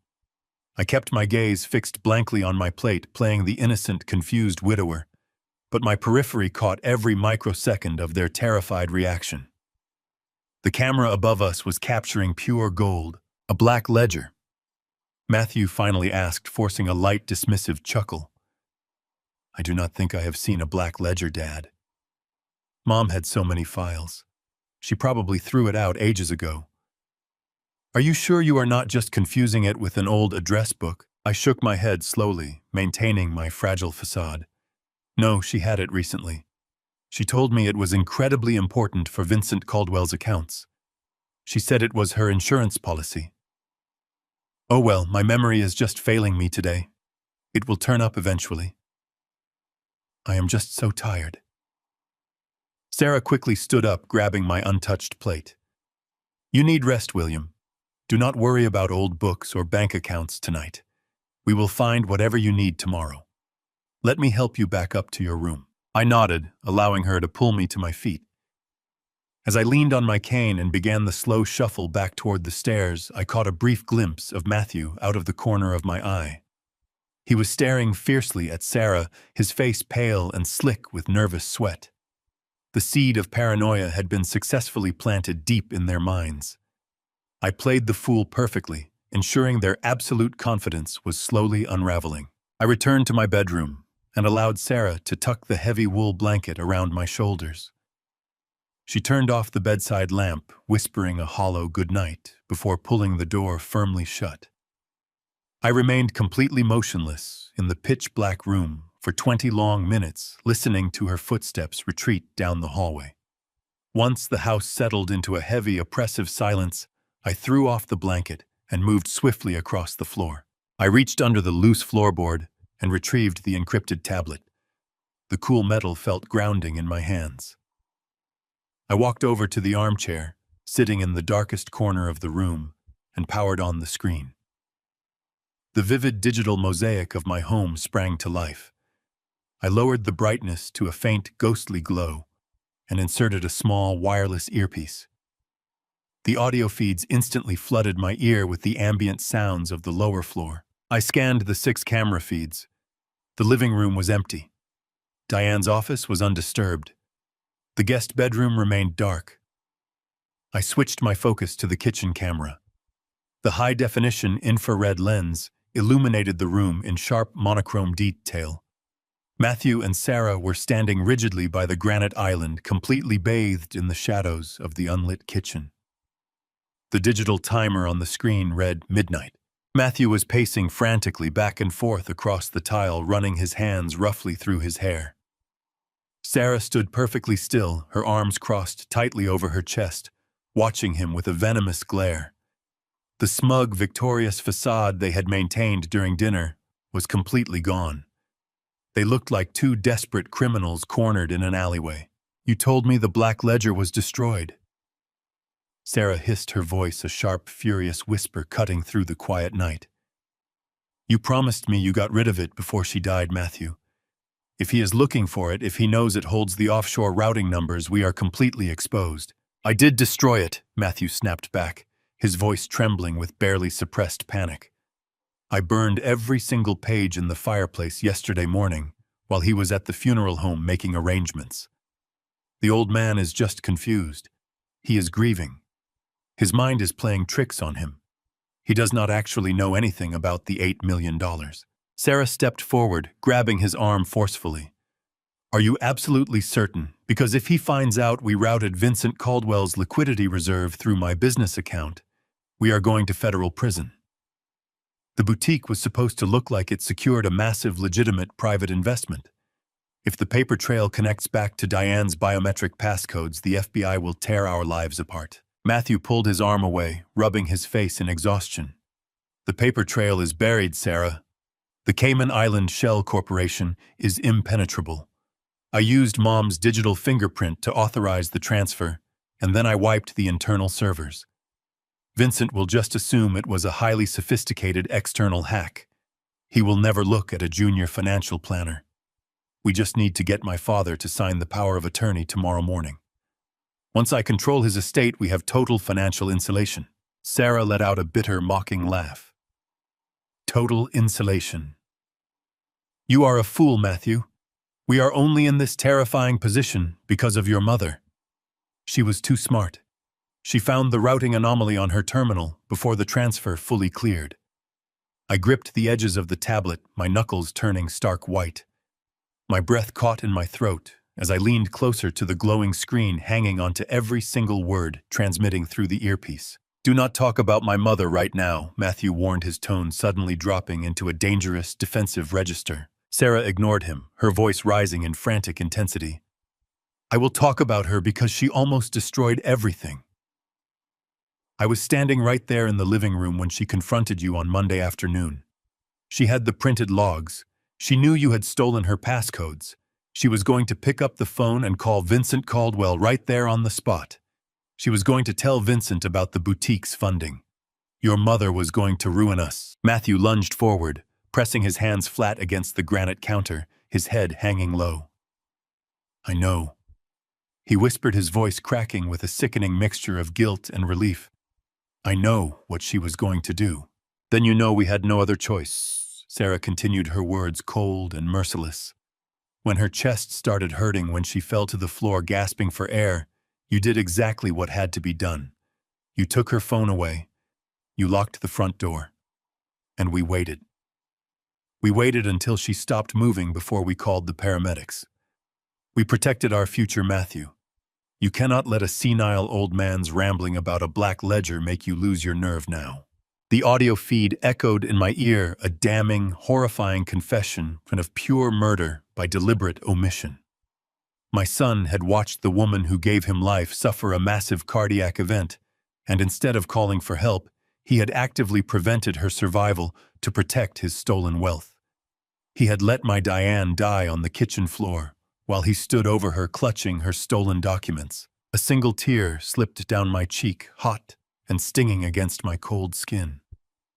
But I did not wipe it away. I hit the save button on the encrypted tablet, securely locking the high-definition video and audio files into the isolated servers in Vincent Caldwell's sub-basement. The evidence was absolutely bulletproof. I had the motive, I had the financial records, and now I had the confession of their horrific crime. I placed the tablet gently on the bedside table and stood up. The psychological warfare was entirely over. The time for playing the weak, confused old man had officially come to an end. Tomorrow morning, when the sun rose, I was going to unleash an absolute inferno upon them, burning their stolen empire to the ground and sending them straight into the darkest cell of a federal penitentiary. I watched the glowing tablet screen, my breath hitching, as the digital feed transmitted pure depravity right into my earpiece. The kitchen was bathed in stark gray infrared light, casting long shadows across the granite countertops. Matthew and Sarah were no longer just arguing. They were circling each other like starved predators, their confidence shattering under the crushing weight of shared guilt. Sarah paced the kitchen island, her manicured fingers digging viciously into her own arms. She was a woman entirely consumed by the terrifying prospect of losing her unearned wealth. "You do not seem to comprehend the catastrophic danger we are in right now," Sarah hissed, her voice vibrating with a hysterical edge. "Vincent Caldwell is not some clueless old man you can manipulate with chamomile tea. He is a ruthless billionaire. If he finds a single microscopic trace of that $8 million transfer routed through my boutique, he will unleash federal investigators on us." Diane knew that. She knew exactly what you were doing. Matthew slammed his palms against the stone counter, his face twisting into a mask of fury. "Do you honestly think I do not know that?" Matthew growled, his voice dropping into a guttural register. "Do you think I enjoyed watching my own mother fall? I saw the documents she was printing out. But it was not just about the Caldwell money. It was about our entire future. She was actively trying to destroy us." I leaned closer to the screen, gripping the cold metal tablet. The air in my bedroom felt unbearably thick. "What are you talking about?" Sarah demanded, stopping her frantic pacing. Matthew let out a ragged breath, shaking his head. "I found her private legal correspondence on Monday morning, right before I authorized the offshore wire," he confessed. "She was drafting a massive, irrevocable revision to her will. She called it the character clause. She told her lawyer she discovered the absolute depths of my greed, calling it the ashes of greed that would burn this family. She was writing me out of the estate completely. She was legally redirecting the deed to the entire Montana estate straight to a pediatric cancer charity. She was donating our Montana estate to a children's hospital just to ensure I never saw a single dime." Sarah gasped, her eyes widening in absolute horror. "She was giving the estate to a hospital," Sarah whispered, her voice laced with pure disgust. "Yes," Matthew spat, his face flushed with violent anger. "She was leaving us with absolutely nothing. If I had let her walk out the front door, she would have driven straight to Caldwell and then straight to her lawyer to sign away my inheritance. I had to stop her, Sarah. I had no other choice but to eliminate the immediate threat. She left me with no other option." Sarah stepped forward, her voice trembling with a sudden realization. "But a heart attack, Matthew," she stammered, looking at him as if finally seeing the true monster hiding beneath his tailored suit. It was just too perfectly timed. What if the medical examiner looked closer? What if Vincent demands a private autopsy? We are sitting on a ticking time bomb. Matthew grabbed her by the shoulders, his fingers digging into her cashmere sweater. He leaned in close, completely devoid of human empathy. I handled it. Matthew snapped back, his words sharp and utterly devoid of remorse. I swapped her heart medication with a lethal dose of beta blockers. I crushed the pills, dissolved them in her coffee, and watched her drink every drop. The coroner ruled it a completely natural heart attack because she had a documented history of minor cardiac arrhythmia. There was absolutely no reason to run a toxicology screen. We are in the clear. The words echoed through my earpiece, ringing in my head with the deafening force of a structural collapse. I swapped her heart medication with a lethal dose. The tablet slipped from my violently trembling, entirely numb fingers. It hit the hardwood floor with a sharp, heavy thud. My lungs seized, unable to draw in a single breath. The room began to spin violently, the darkness pressing in. I fell to my knees, clutching my chest, as a wave of unadulterated agony ripped through my physical being. Diane was not just the victim of a sudden medical emergency. She had not simply succumbed to the overwhelming stress of discovering our son's financial crimes. She had been deliberately, meticulously, and brutally murdered. The boy we had raised, the tiny infant I had rocked to sleep in the quiet hours of the night, the young man we had proudly supported through a prestigious business school, had deliberately poisoned his own mother. He had looked her directly in the eyes, smiled his charming, deceptive smile, and handed her a cup of lethal coffee purely to secure a stolen fortune and a sprawling piece of land in Montana. He had watched the brilliant woman who gave him life violently gasp for breath on the cold kitchen floor, completely paralyzed by the massive, unnatural failure of her own heart, and he had done absolutely nothing but wait for her pulse to fade away into permanent silence. A ragged, agonizing sob tore its way out of my throat, raw and utterly broken. I pressed my tear-stained face hard against the cold, unforgiving floorboards, openly weeping for my brilliant, fiercely protective wife, who did not deserve such a cruel end.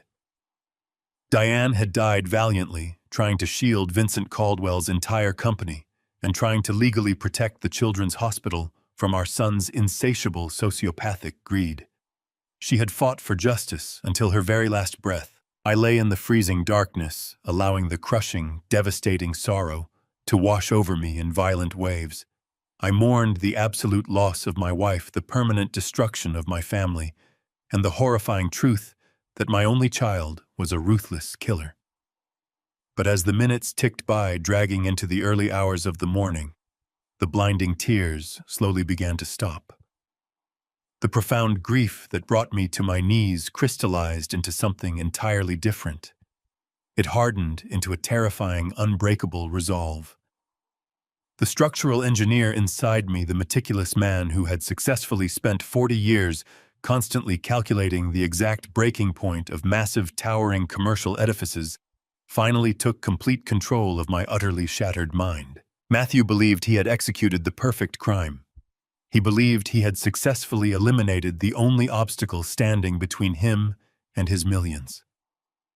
He believed his father was a frail, confused, helpless old man waiting to be shipped off to a psychiatric ward. He was devastatingly wrong. I slowly pushed myself up from the wooden floor, carefully retrieving the fallen tablet from the creeping shadows. The screen was still intact, the infrared footage streaming the inescapable evidence of their guilt. I wiped my face, feeling the cold mask of absolute vengeance settling permanently over my features. The blinding sorrow was completely gone. The pathetic time for playing the confused, frightened victim had officially passed. I had the clear, undeniable murder confession. I had the irrefutable, fully documented financial records. I had the absolute, undeniably perfect recorded truth. Tomorrow morning, the bright summer sun would finally rise over this treacherous house of lies. And when it eventually did, I would not just completely dismantle their stolen, blood-soaked empire. I would deliberately ensure that Matthew and Sarah burned in the very ashes of their own insurmountable greed, permanently locking them in a federal prison so remarkably dark and unforgiving that they would spend the entire rest of their miserable, pathetic lives begging on their hands and knees for the basic human mercy they had so brutally denied my beautiful Diane. I remained rooted to the spot, the sheer horror of Matthew's confession echoing relentlessly through the quiet room. The urge to scream, to tear the very walls of this house apart, clawed at my throat with a violent animalistic intensity. To stop myself from making a single sound, I brought my right hand to my mouth and bit down hard into the fleshy part of my palm. The sharp metallic taste of copper flooded my tongue as my teeth broke the fragile skin. The sudden burst of physical pain was entirely grounding. It anchored my spiraling mind back to the immediate reality of the dark bedroom. I squeezed my eyes shut, letting the physical sting override the agonizing shatter of my broken heart. My son had murdered my wife. The boy I had taught to ride a bicycle, the child I had proudly carried on my shoulders, was a calculating, cold-blooded killer. The final remnants of my paternal love withered and died in that exact moment, turning into dry ash within my hollow chest. I released my bitten hand, wiping the fresh blood on my dark trousers. I was no longer a grieving father, hoping to salvage some fragmented piece of his family. I was a structural engineer preparing to systematically demolish a condemned, irredeemable building. I was an executioner, and I desperately needed the absolute final piece of physical evidence to lock the trap permanently in place. Matthew had openly admitted to swapping Diane's heart medication with a lethal dose of beta blockers. If he was arrogant enough to leave the shredded financial documents in the garage trash bins, there was a high probability he had left the tampered pill bottle right where he originally placed it. I stood up, actively ignoring the dull ache in my weary knees, and moved silently toward the ensuite bathroom. I did not dare switch on the bright overhead lights. The harsh glow would easily bleed under the bedroom door and out into the dark hallway, instantly alerting anyone who might be awake. Instead, I heavily relied on the faint ambient moonlight filtering slowly through the frosted glass of the shower window. The bathroom still smelled faintly of Diane's signature lavender lotion. The deeply familiar scent temporarily threatened to break my rigid composure, but I ruthlessly pushed the useless emotion aside. I approached the mirrored medicine cabinet hanging securely above the cold porcelain sink. My pale reflection stared back at me in the dim light. I looked decades older, my face heavily carved with deep, harsh lines of ultimate betrayal and absolute resolve. I reached out with a perfectly steady hand and pulled the mirrored door open. The metallic hinges were well-oiled opening, with complete, absolute silence. I systematically scanned the neat rows of glass bottles, expensive cosmetics, and prescription tubes, strictly lining the thin glass shelves. There, sitting entirely innocently on the second shelf, was a small, amber-colored plastic prescription bottle. The crisp white label bore Diane's legal name printed clearly above the specific name of her prescribed mild heart medication. I carefully pulled a small, clear plastic evidence bag from my inner coat pocket. A brilliant precaution Melissa had sternly insisted I carry before leaving Vincent Caldwell's office yesterday afternoon. I quickly wrapped my left hand in a clean tissue to completely avoid contaminating the plastic surface with my own fingerprints, and I delicately lifted the amber bottle from the glass shelf. I held it up to the pale, filtering moonlight. The container was nearly full. I gently shook it, listening intensely to the soft rattle of the numerous pills inside. Matthew had deliberately crushed the lethal dose directly into her coffee cup, but he had obviously replaced her actual medication with the remaining heavy beta blockers to ensure the innocent illusion remained completely intact if anyone ever bothered to look closely. I slipped the plastic bottle securely into the clear evidence bag and sealed the top with a firm, decisive motion. This tiny plastic cylinder was the literal murder weapon. It was the undeniable physical proof that would perfectly corroborate his horrifying midnight confession. I tucked the sealed bag deep into my inner coat pocket, feeling its heavy weight pressed directly against my steadily beating heart. I carefully closed the mirrored cabinet door, perfectly restoring the bathroom to its pristine, undisturbed state. I walked back into the main bedroom and sat down heavily in my favorite leather armchair. The large grandfather clock downstairs chimed softly, signaling exactly 3 o'clock in the morning. I had 3 long hours left before the sun would finally rise over the quiet Chicago suburbs. I spent those remaining hours mentally rehearsing every single step of the impending brutal confrontation. I rigorously reviewed the complex sequence of the financial trap Melissa had expertly coded into my tablet. I analytically examined the precise phrasing I would utilize when I faced Matthew at the breakfast table. I aggressively needed him to feel completely secure, entirely victorious, right up until the exact second the steel jaws of the invisible trap snapped shut around his arrogant neck.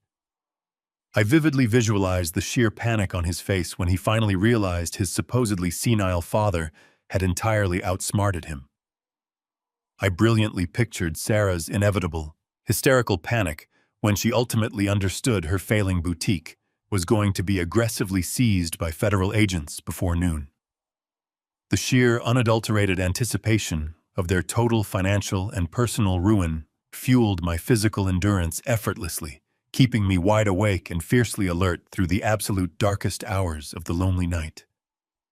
The severe storm outside finally began to break the heavy freezing rain, gradually tapering off into a gentle rhythmic drizzle against the thick window panes.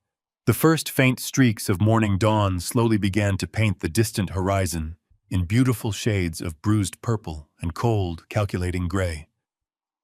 I stood up from the leather chair, meticulously smoothing the visible wrinkles from my dark clothes. I reached out and grabbed my wooden cane, gripping the curved wooden handle with absolute, unwavering certainty.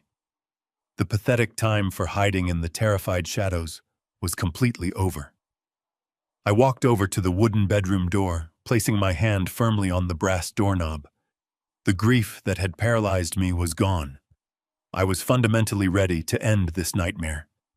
I turned the knob, stepping out into the hallway with the predatory grace of a man who held every single winning card.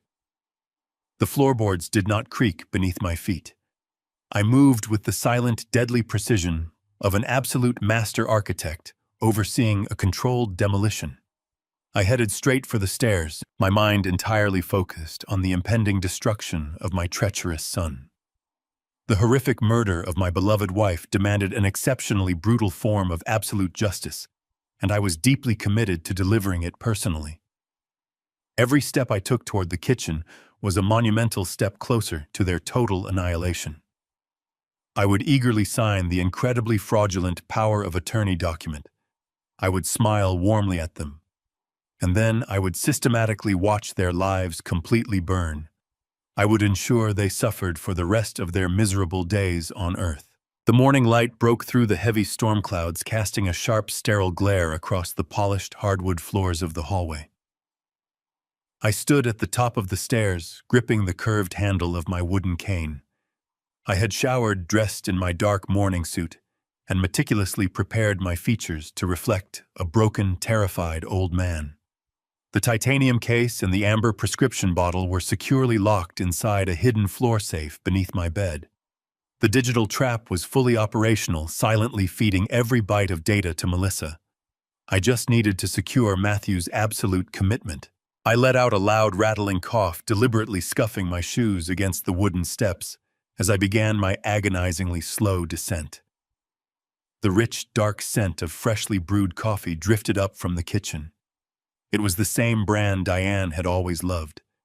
The absolute gall of my son to brew her favorite roast the morning after confessing to her murder ignited a fresh, searing wave of hatred in my chest.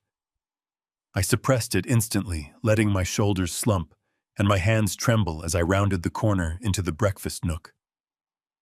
Matthew and Sarah were already seated quietly.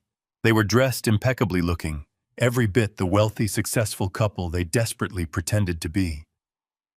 The thick manila envelope rested squarely in the center of the kitchen table, an anchor of pure malice disguised as a legal formality.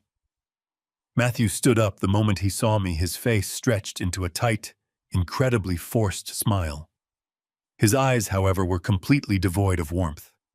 They were flat, cold, and utterly calculating. "Good morning, Dad," Matthew said, his voice entirely too loud and overly cheerful. We made your coffee just the way you like it. Black, no sugar. Come sit down. We have a very busy day ahead of us with the funeral director. I shuffled toward the tall wooden stool leaning heavily on the counter as I lowered myself down. I kept my gaze fixed firmly on the granite surface, refusing to meet his eyes. I do not have much of an appetite, Matthew, I whispered, letting my voice waver with manufactured frailty. My chest still feels terribly tight. I just want to rest. I want to go back to bed. Sarah slid a steaming ceramic mug toward my trembling hands. You need to keep your physical strength completely up. William, she crooned, her tone dripping with false, venomous sympathy. We are just trying to take all this heavy burden off your shoulders. You have been through a massive trauma. You are clearly not thinking straight. Matthew pulled the manila envelope closer, extracting a thick stack of stapled legal documents. He smoothed the crisp white pages flat against the stone counter, uncapping a heavy silver fountain pen and placing it deliberately beside the printed signature line. Dad, we need to finalize this right now. Matthew stated, the cheerful facade already beginning to crack around the very edges of his face. This is the general power of attorney we discussed yesterday. It gives me the legal authority to handle Mom's hospital bills, the mortuary fees, and the immediate estate transfers. I just need your signature right here at the bottom. I stared blankly at the silver pen, pulling my hands back into my lap, as if the metal instrument were burning hot. I shook my head slowly, letting a look of deep, profound confusion wash over my wrinkled face. I cannot sign that, Matthew, I mumbled, stuttering slightly over the syllables. I do not understand what all these dense paragraphs mean.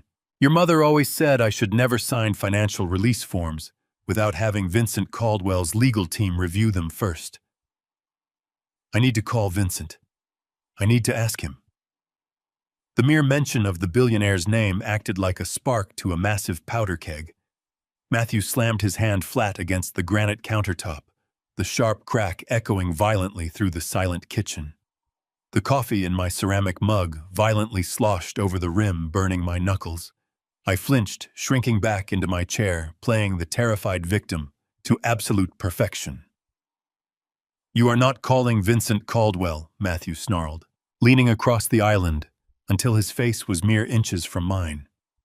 The mask of the grieving, supportive son completely evaporated, revealing the ruthless sociopathic predator lurking directly underneath. I am done playing these pathetic, exhausting games with you, Dad. You are completely delusional. You are wandering around the house in the middle of the night, babbling about non-existent black ledgers. You are practically senile. I widened my eyes, letting out a small, pathetic gasp.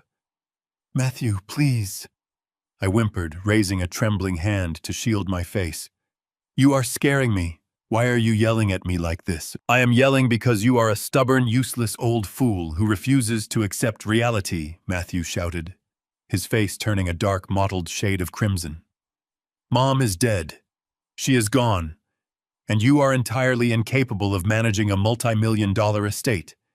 You do not even know what day it is. If you do not pick up that pen and sign this document right now, I am going to make your life an absolute living nightmare. Sarah stepped up right beside him, crossing her arms tightly over her silk blouse. You really should listen to your adult son. William, she added, her voice cold and completely merciless. We have already spoken to a highly respected medical professional. We described your severe memory lapses, your crippling paranoia, and your sudden inability to care for your own basic needs. What are you talking about? I whispered, forcing a single tear to spill over my lower lash line. Matthew snatched the silver pen from the counter and thrust it violently into my trembling hand. I am talking about a state-appointed guardianship, Dad. Matthew hissed, his words dripping with pure, unadulterated malice. If you refuse to sign this voluntary legal proxy, I will go directly to a judge this afternoon. I will testify under oath that you have completely lost your mind due to severe traumatic grief. I will have you officially declared mentally incompetent before the sun sets. I stared at him, letting the sheer horror of his threat hang heavily in the tense, stagnant air. "You would not do that to your own father," I cried, my voice breaking perfectly. "You cannot put me away." "Watch me," Matthew threatened, his dark eyes locking onto mine with absolute, unwavering cruelty. "I will have you stripped of every single legal right you possess. I will have you physically dragged out of this house and locked away in a miserable state-run psychiatric nursing home. You will spend the rest of your pathetic life staring at a blank wall, sedated on heavy drugs, surrounded by strangers." Sarah leaned closer, smiling. "While you rot in a clinical cage, we will be living here enjoying everything you built. Do not force us to take the ugly route. Sign the paper. Get out of our way." They were actively blackmailing a vulnerable senior citizen. I looked down at the documents. The digital trap waited perfectly. I stared down at the crisp white pages resting on the cold granite countertop, letting my breathing become shallow and erratic. The threat of a state-run asylum hung in the polluted air, a cruel psychological weapon wielded relentlessly by my own blood. I forced my lower lip to quiver pathetically, allowing a series of ragged, broken sobs to tear their way up my throat. I squeezed my eyes shut, pushing hot, salty tears down my wrinkled cheeks. I let them see a fragile man shattered, a defeated father whose spirit had been violently crushed under the heel of his son's cruelty. "Oh, Matthew," I wept, burying my wet face entirely in my visibly trembling hands. "Please do not do this to me. I cannot go to one of those terrible places. I will do whatever you want me to do. Just please let me stay safely in my own home. Let me stay exactly where my Diane lived." Matthew let out a heavy, incredibly dismissive sigh, his broad posture relaxing instantly into a relaxed stance of absolute arrogant victory. He slid the heavy silver fountain pen much closer to my rigid elbow. "Then stop making this so incredibly difficult, Dad," he said, his flat tone entirely devoid of any lingering human warmth. "Just sign the proxy documents. It is truly for your own good."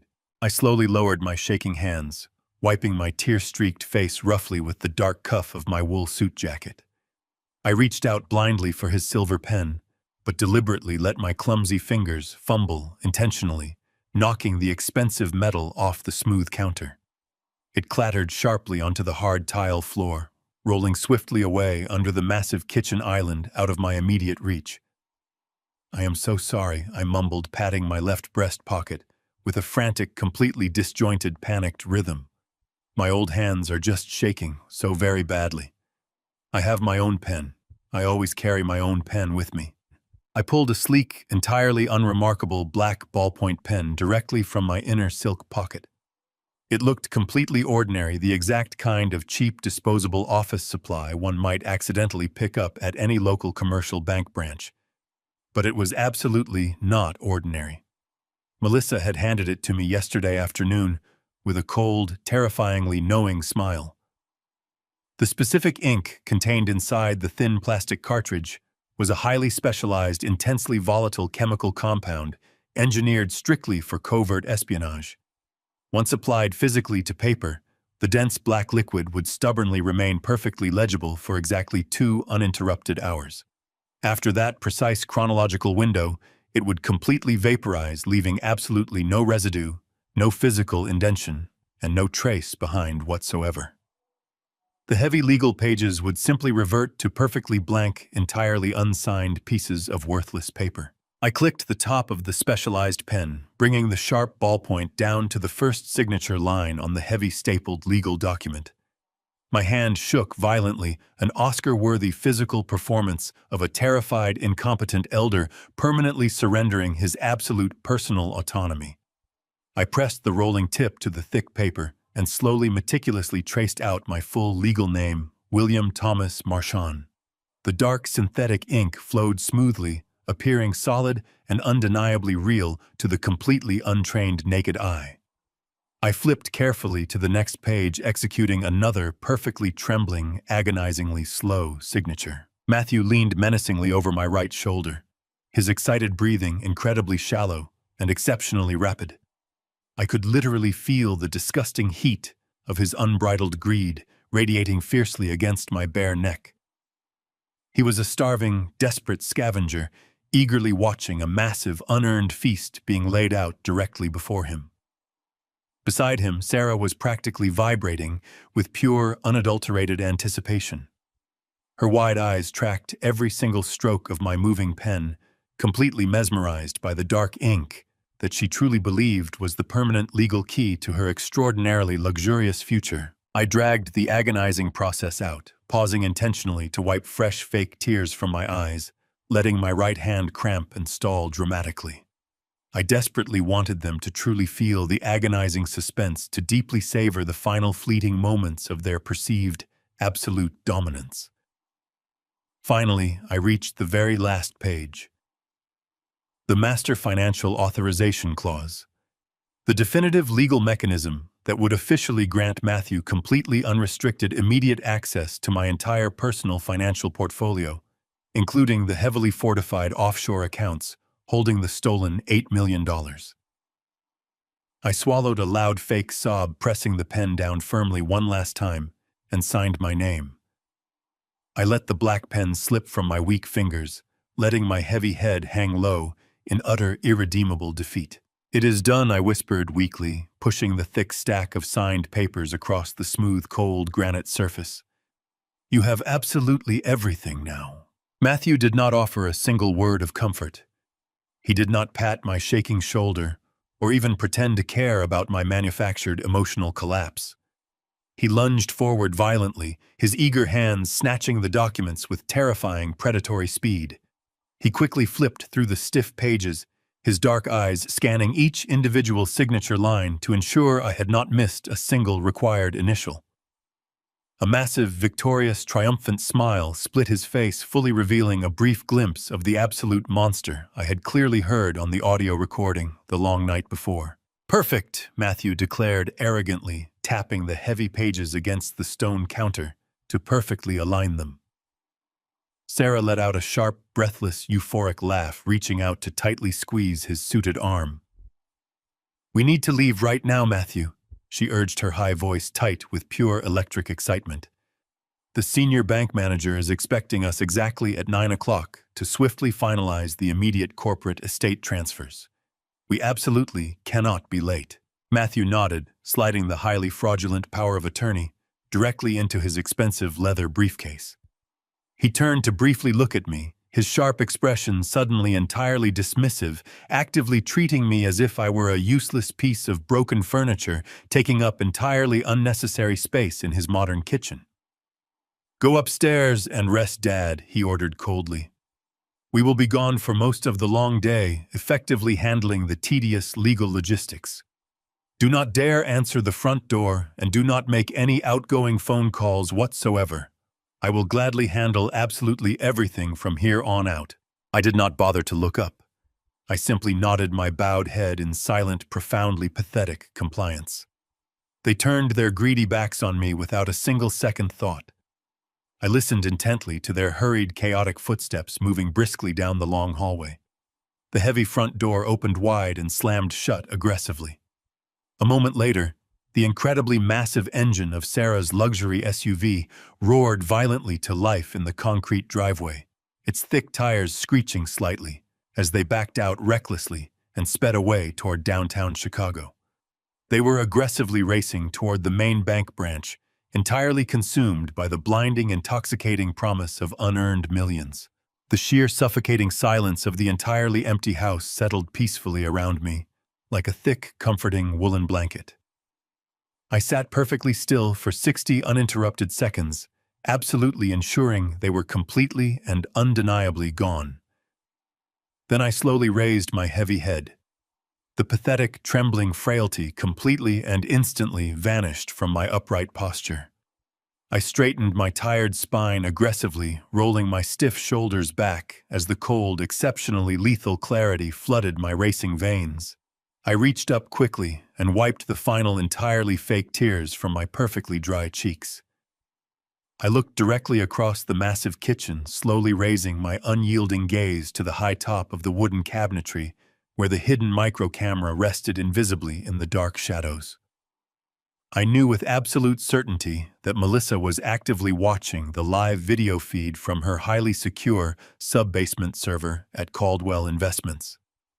I offered the tiny invisible glass lens a sharp, incredibly grim nod of absolute unwavering readiness. The deadly bait had been successfully taken. The ravenous, bloodthirsty wolves had swallowed the deeply poisoned meat completely whole. In exactly 2 short hours, the dark synthetic ink on that legally binding document would completely vanish into thin air, leaving Matthew standing stupidly in front of a senior bank manager holding a stack of blank, utterly useless paper. But significantly more importantly, the exact second Matthew aggressively handed that document over and eagerly attempted to electronically access my highly fortified private accounts, his corrupted digital bridge would automatically connect directly into Melissa's patiently waiting surveillance servers.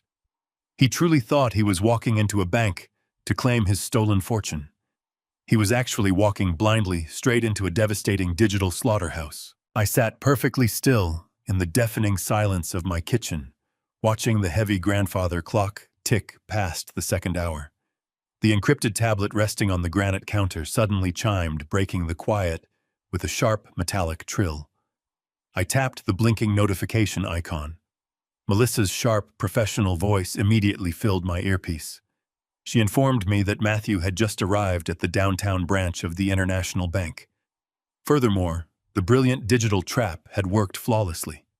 The exact moment Matthew connected his personal laptop to the bank's secure network to begin the authorization process, he had unknowingly granted Melissa unrestricted backdoor access to the internal security framework. She successfully hijacked the high-definition audiovisual feeds of the executive floor. The screen on my tablet fractured into a pristine, real-time broadcast of the opulent VIP suite. I leaned forward, gripping the cold edges of the device, incredibly ready to witness the total, absolute destruction of my treacherous, murderous son. The video feed displayed a magnificent room paneled in rich, dark mahogany, featuring a massive, polished conference table and plush leather executive chairs. Matthew and Sarah were lounging at the center of the table, radiating an aura of staggering, unearned arrogance. Sarah had her legs elegantly crossed, admiring her diamond rings in the warm overhead lighting, while Matthew impatiently tapped his expensive luxury watch against the beautiful wood. They truly believed they were standing at the absolute pinnacle of the world, untouchable and forever victorious. A senior bank manager dressed in an immaculate charcoal suit scurried into the room, carrying a silver tray with premium coffee. He fawned over them, offering obsequious apologies for the slight delay. Matthew completely ignored the offered coffee, waving his hand with utter dismissiveness. He leaned back in his leather chair, adopting the cold, commanding posture of a billionaire tycoon. He aggressively demanded immediate, unrestricted access to the master portfolio, specifically instructing the manager to instantly initiate the final transfer protocols for the offshore Cayman accounts. His voice echoed through my earpiece, heavily dripping with a sickening blend of superiority and absolute entitlement. The senior bank manager nodded nervously, pulling a sleek silver laptop toward him. He calmly explained that a manual transfer of that staggering magnitude, specifically the stolen $8 million currently resting safely in the Caribbean Shell Corporation, absolutely required physical, notarized authorization from the primary account holder. Matthew let out a harsh, condescending laugh. He confidently reached into his designer leather briefcase and pulled out the thick manila envelope containing the power of attorney. He tossed it carelessly across the polished mahogany table. It slid to a smooth halt directly in front of the manager. Matthew proudly declared that he possessed full, absolute legal authority over his father's entire estate, claiming my mental faculties had severely declined and that he was now the sole financial guardian of the family legacy. Sarah smiled brightly, wrapping her hands lovingly around Matthew's arm in a disgusting display of unified greed. The manager politely adjusted his wire-rimmed glasses and carefully opened the manila envelope. He slid the heavy stack of legal documents out, laying them flat under the bright halogen lights, to precisely verify the necessary binding signatures. I watched the live broadcast with deeply bated breath, entirely fixated on the manager's face. He turned the first page, his thick brow furrowing slightly. He turned the second page, his frown instantly deepening into genuine, profound confusion. He rapidly flipped through the remaining sheets of paper, his eyes frantically scanning the bottom of every single page. The thick, dark synthetic ink I had painstakingly applied just 2 hours ago had performed its highly specialized chemical function perfectly. The highly volatile compound had completely vaporized into the atmosphere, leaving absolutely zero trace, zero residue, and zero physical indentation on the crisp white paper. The designated signature lines were entirely, undeniably, and completely blank. The manager looked up at Matthew, a deeply bewildered expression washing completely over his professional features.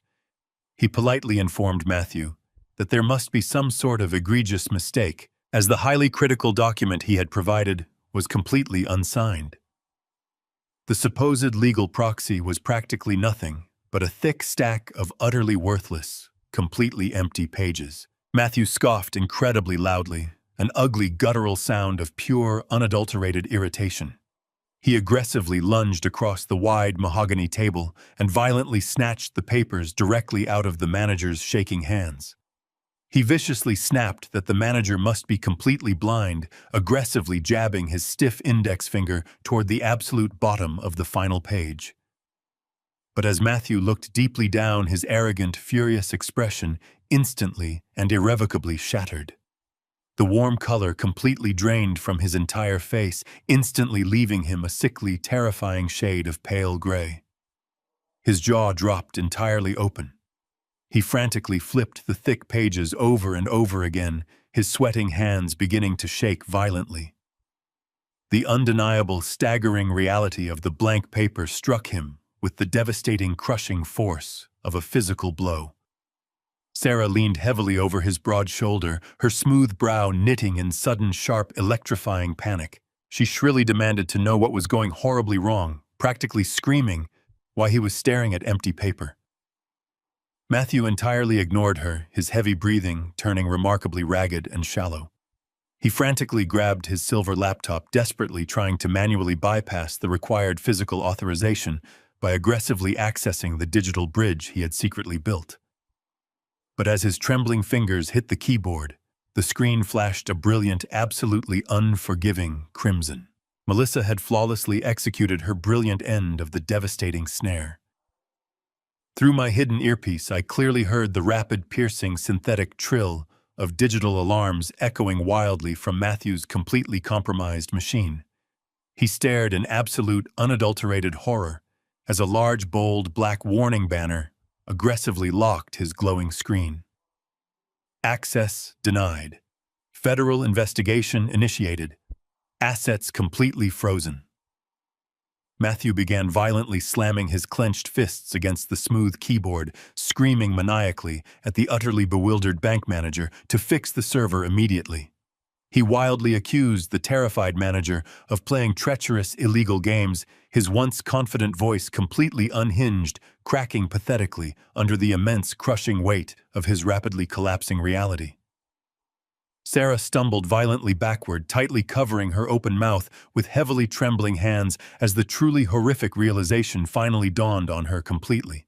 Their stolen $8 million, their incredibly luxurious future, and their previously perceived absolute dominance were completely and permanently evaporating right before their terrified eyes. The grand illusion of their total victory had aggressively crumbled into absolute irredeemable dust, entirely leaving them naked and terribly exposed in the cold, extremely harsh light of their undeniable, thoroughly documented financial crimes. Matthew stood up abruptly, his expensive leather chair crashing violently backward. He wildly grabbed the completely blank papers, aggressively preparing to launch a physical tirade against the terrified manager. But before he could even utter another furious syllable, the heavy mahogany doors of the VIP suite were violently kicked open. The wood slammed brutally against the interior wall with a deafening crack. A tactical team of heavily armed federal agents immediately flooded the opulent room, instantly surrounding the large conference table, barking uncompromising orders. The heavily armed federal agents moved with terrifying synchronized precision. They instantly formed an impenetrable perimeter around the massive mahogany conference table, their dark tactical gear contrasting sharply against the opulent cream-colored walls of the banking suite. The terrified bank manager practically threw himself against the far wall, raising his trembling hands in immediate surrender. Matthew and Sarah remained entirely frozen in their luxurious leather chairs, their mouths hanging open in sheer, unadulterated shock. The grand illusion of their brilliant criminal masterpiece was violently shattering into a million jagged pieces right in front of their widened eyes. Before Matthew could even attempt to form a coherent syllable of protest, the federal agents stepped slightly aside, creating a clear pathway through the wide doorway. Vincent Caldwell walked into the room first. The billionaire radiated an aura of absolute, uncompromising authority, his sharp features carved into a mask of pure, vindictive fury. Melissa followed closely behind him, her face completely stoic, as she moved directly toward the compromised silver laptop resting on the table. And then I walked through the door. I did not shuffle. I did not lean on my wooden cane. I left the carved piece of wood resting against the doorframe outside, stepping into the bright VIP suite, with my spine perfectly straight and my head held incredibly high. The pathetic, trembling frailty I had meticulously performed all morning completely vanished. I looked directly at my son, my gaze carrying the cold, crushing weight of absolute vengeance. Matthew stared at me, his frantic mind completely unable to process the profound physical transformation standing before him. "Dad," he stammered, his voice weak and entirely stripped of its former arrogance. "Dad, what is happening? These agents just burst in. Tell them there is a massive mistake. We were just filing the estate paperwork." "There is absolutely no mistake, Matthew," I replied, my voice echoing through the quiet, tense room with crystal-clear resonance. "The only mistake was assuming I was a clueless, senile old man who would blindly hand over the keys to his entire existence. The ink in that pen was a highly volatile synthetic compound. The signatures vanished precisely as they were intended to. The instant you tried to bridge your laptop into this secure banking mainframe, you triggered a federal alarm that Melissa engineered specifically for you." Melissa did not even look up from the keyboard as she swiftly secured the digital perimeter. "The $8 million located in your Cayman Islands Shell Corporation has been completely frozen and actively rerouted back to the Caldwell Investments' primary reserves," she stated coldly. "Your corrupted digital footprint has been entirely documented." Sarah let out a high, terrified whine, desperately clutching the edge of the polished mahogany table as her legs completely gave out beneath her. Matthew shook his head wildly, his face slick with cold sweat as he desperately tried to construct a new, plausible lie. "This is a massive misunderstanding," he pleaded, his voice rising in desperate pitch. "Vincent, please listen to me. Diane wanted me to manage these funds. She authorized the transfer. My father is just confused by grief. He does not understand the complexities of corporate finance." I stepped forward, entirely ignoring his pathetic, flailing attempts to save himself. I reached into the inner pocket of my dark morning suit and pulled out a small, heavy digital playback device. I placed it deliberately in the exact center of the massive conference table, the dark metal clinking sharply against the polished wood. "Your mother understood absolutely everything I said," my voice dropping into a deadly, uncompromising calm. "She understood your limitless greed. She understood you were stealing millions.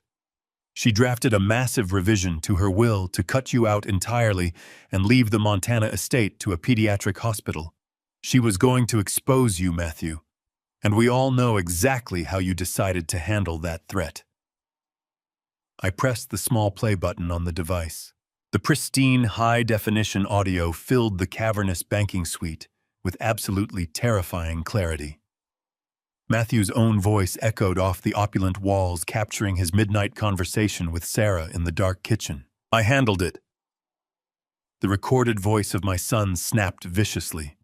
I swapped her heart medication with a lethal dose of beta blockers. I crushed the pills, dissolved them in her coffee, and watched her drink every drop. The coroner ruled it a completely natural heart attack because she had a documented history of minor cardiac arrhythmia. There was absolutely no reason to run a toxicology screen. We are in the clear. The absolute silence that followed the recording was profoundly suffocating. The bank manager let out a horrified, muffled gasp, sliding down the wall in pure shock. Vincent Caldwell closed his eyes, his jaw clenching with intense, righteous anger. The federal agents instantly tightened their formidable grips on their weapons, their eyes locking onto Matthew with deep, unmasked disgust. Matthew stood completely paralyzed. The remaining color drained entirely from his face, leaving him a ghastly, translucent shade of white. His lips moved soundlessly, utterly incapable of forming a single word of defense against the devastating, undeniable truth of his own recorded confession. The bulletproof trap had officially snapped shut, crushing him completely. Sarah was the first to physically break. She let out a piercing, blood-curdling scream, violently pushing her chair away from the table. She scrambled wildly backward, pressing herself against the far wall, as if Matthew were suddenly covered in literal flames. "I had absolutely nothing to do with that," she shrieked hysterically, pointing a shaking manicured finger directly at her husband. "He did it. He killed her. He poisoned the coffee. I did not know he was going to murder his own mother. He forced me to keep quiet. You have to believe me, I am completely innocent." Matthew slowly turned his head to look at the woman he had committed murder to satisfy. The profound, agonizing realization of her absolute betrayal washed over his pale face. The woman who had encouraged his greed, who had callously celebrated Diane's death just hours prior, was eagerly throwing him to the federal wolves to save her own pathetic skin. They were completely turning on each other, entirely consumed by the very same selfishness that had driven them to steal and kill. The lead federal agent stepped forward, his heavy boots echoing sharply on the floor. "Matthew Marchand, you are under arrest for grand larceny, massive corporate wire fraud, and the premeditated murder of Diane Marchand," the agent stated firmly, his voice cutting through Sarah's hysterical sobbing. "Sarah Marchand, you are under arrest as an accessory to murder and a primary co-conspirator in federal financial fraud. You have the right to remain completely silent." Two agents moved swiftly, grabbing Matthew by the shoulders and forcefully turning him around. The sharp metallic click of heavy steel handcuffs locking securely around his wrists sounded like absolute music to my weary ears. Two other agents aggressively restrained Sarah, ignoring her frantic, useless pleas as they secured her hands tightly behind her back. Matthew did not struggle against the federal agents. He was completely broken, a hollow shell of the arrogant predator who had strutted into this bank just minutes ago. As the agents violently pulled him toward the heavy mahogany doors, he stopped and looked back over his shoulder. His dark eyes met mine, swimming with the pathetic, desperate plea for a father's mercy that no longer existed. "Dad." Matthew whispered, his voice trembling, with sheer, unadulterated terror. "Please." I looked at my son one last time, feeling the absolute frigid iron resolve permanently fortifying my shattered heart.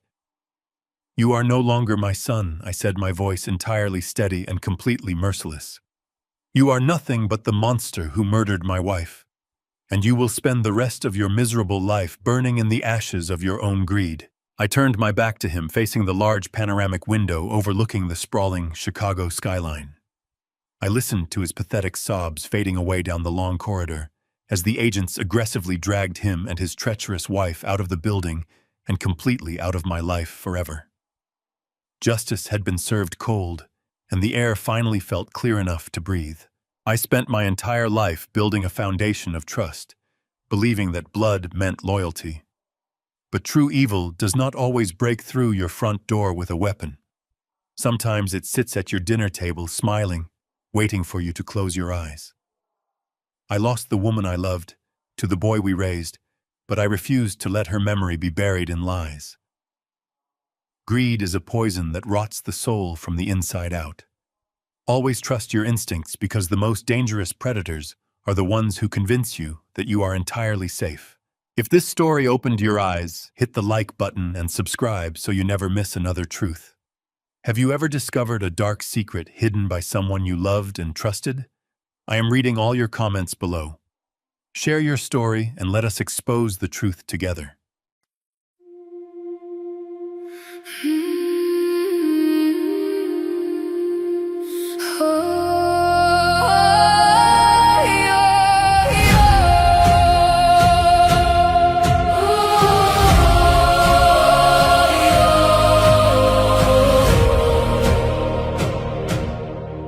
I used to ride upon your shoulders, thinking you could touch the sky. Every road felt less uncertain when I saw the world through your eyes. You were stronger than the mountains, taller than the northern pines. And when the winter winds were coming, you would stand between them and I. Time kept moving like the river, years slipped slowly out to sea. But no matter where life took me, you were always part of me. I am my father's daughter, in every step I take, in every time I choose to stand. When it's easier to break, I carry your courage in my heart, your fire inside my soul. And though the years keep moving on, your love still leads me home.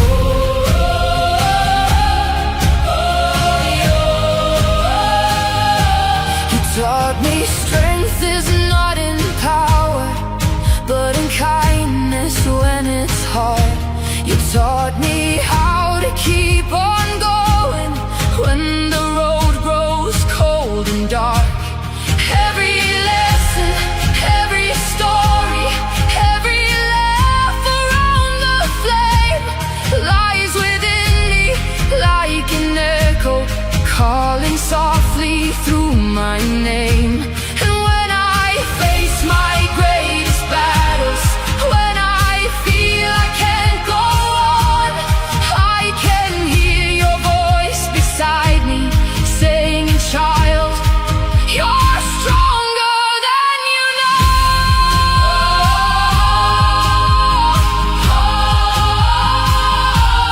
I am my father's daughter, in every step I take, in every time I choose to stand. When it's easier to break, I carry your courage in my heart, your fire inside my soul. And though the years keep moving on, your love still leads me home.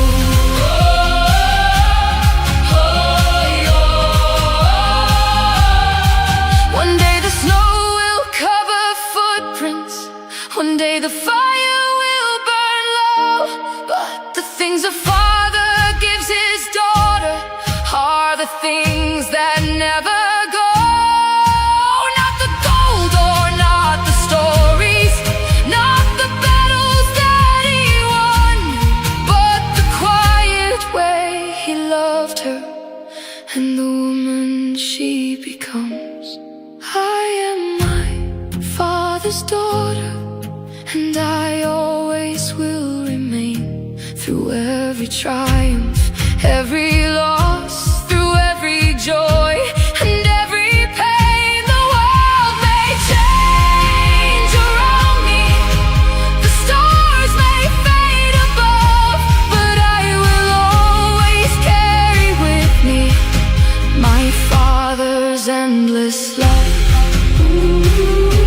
And when they ask me who I am, I'll smile and answer softly.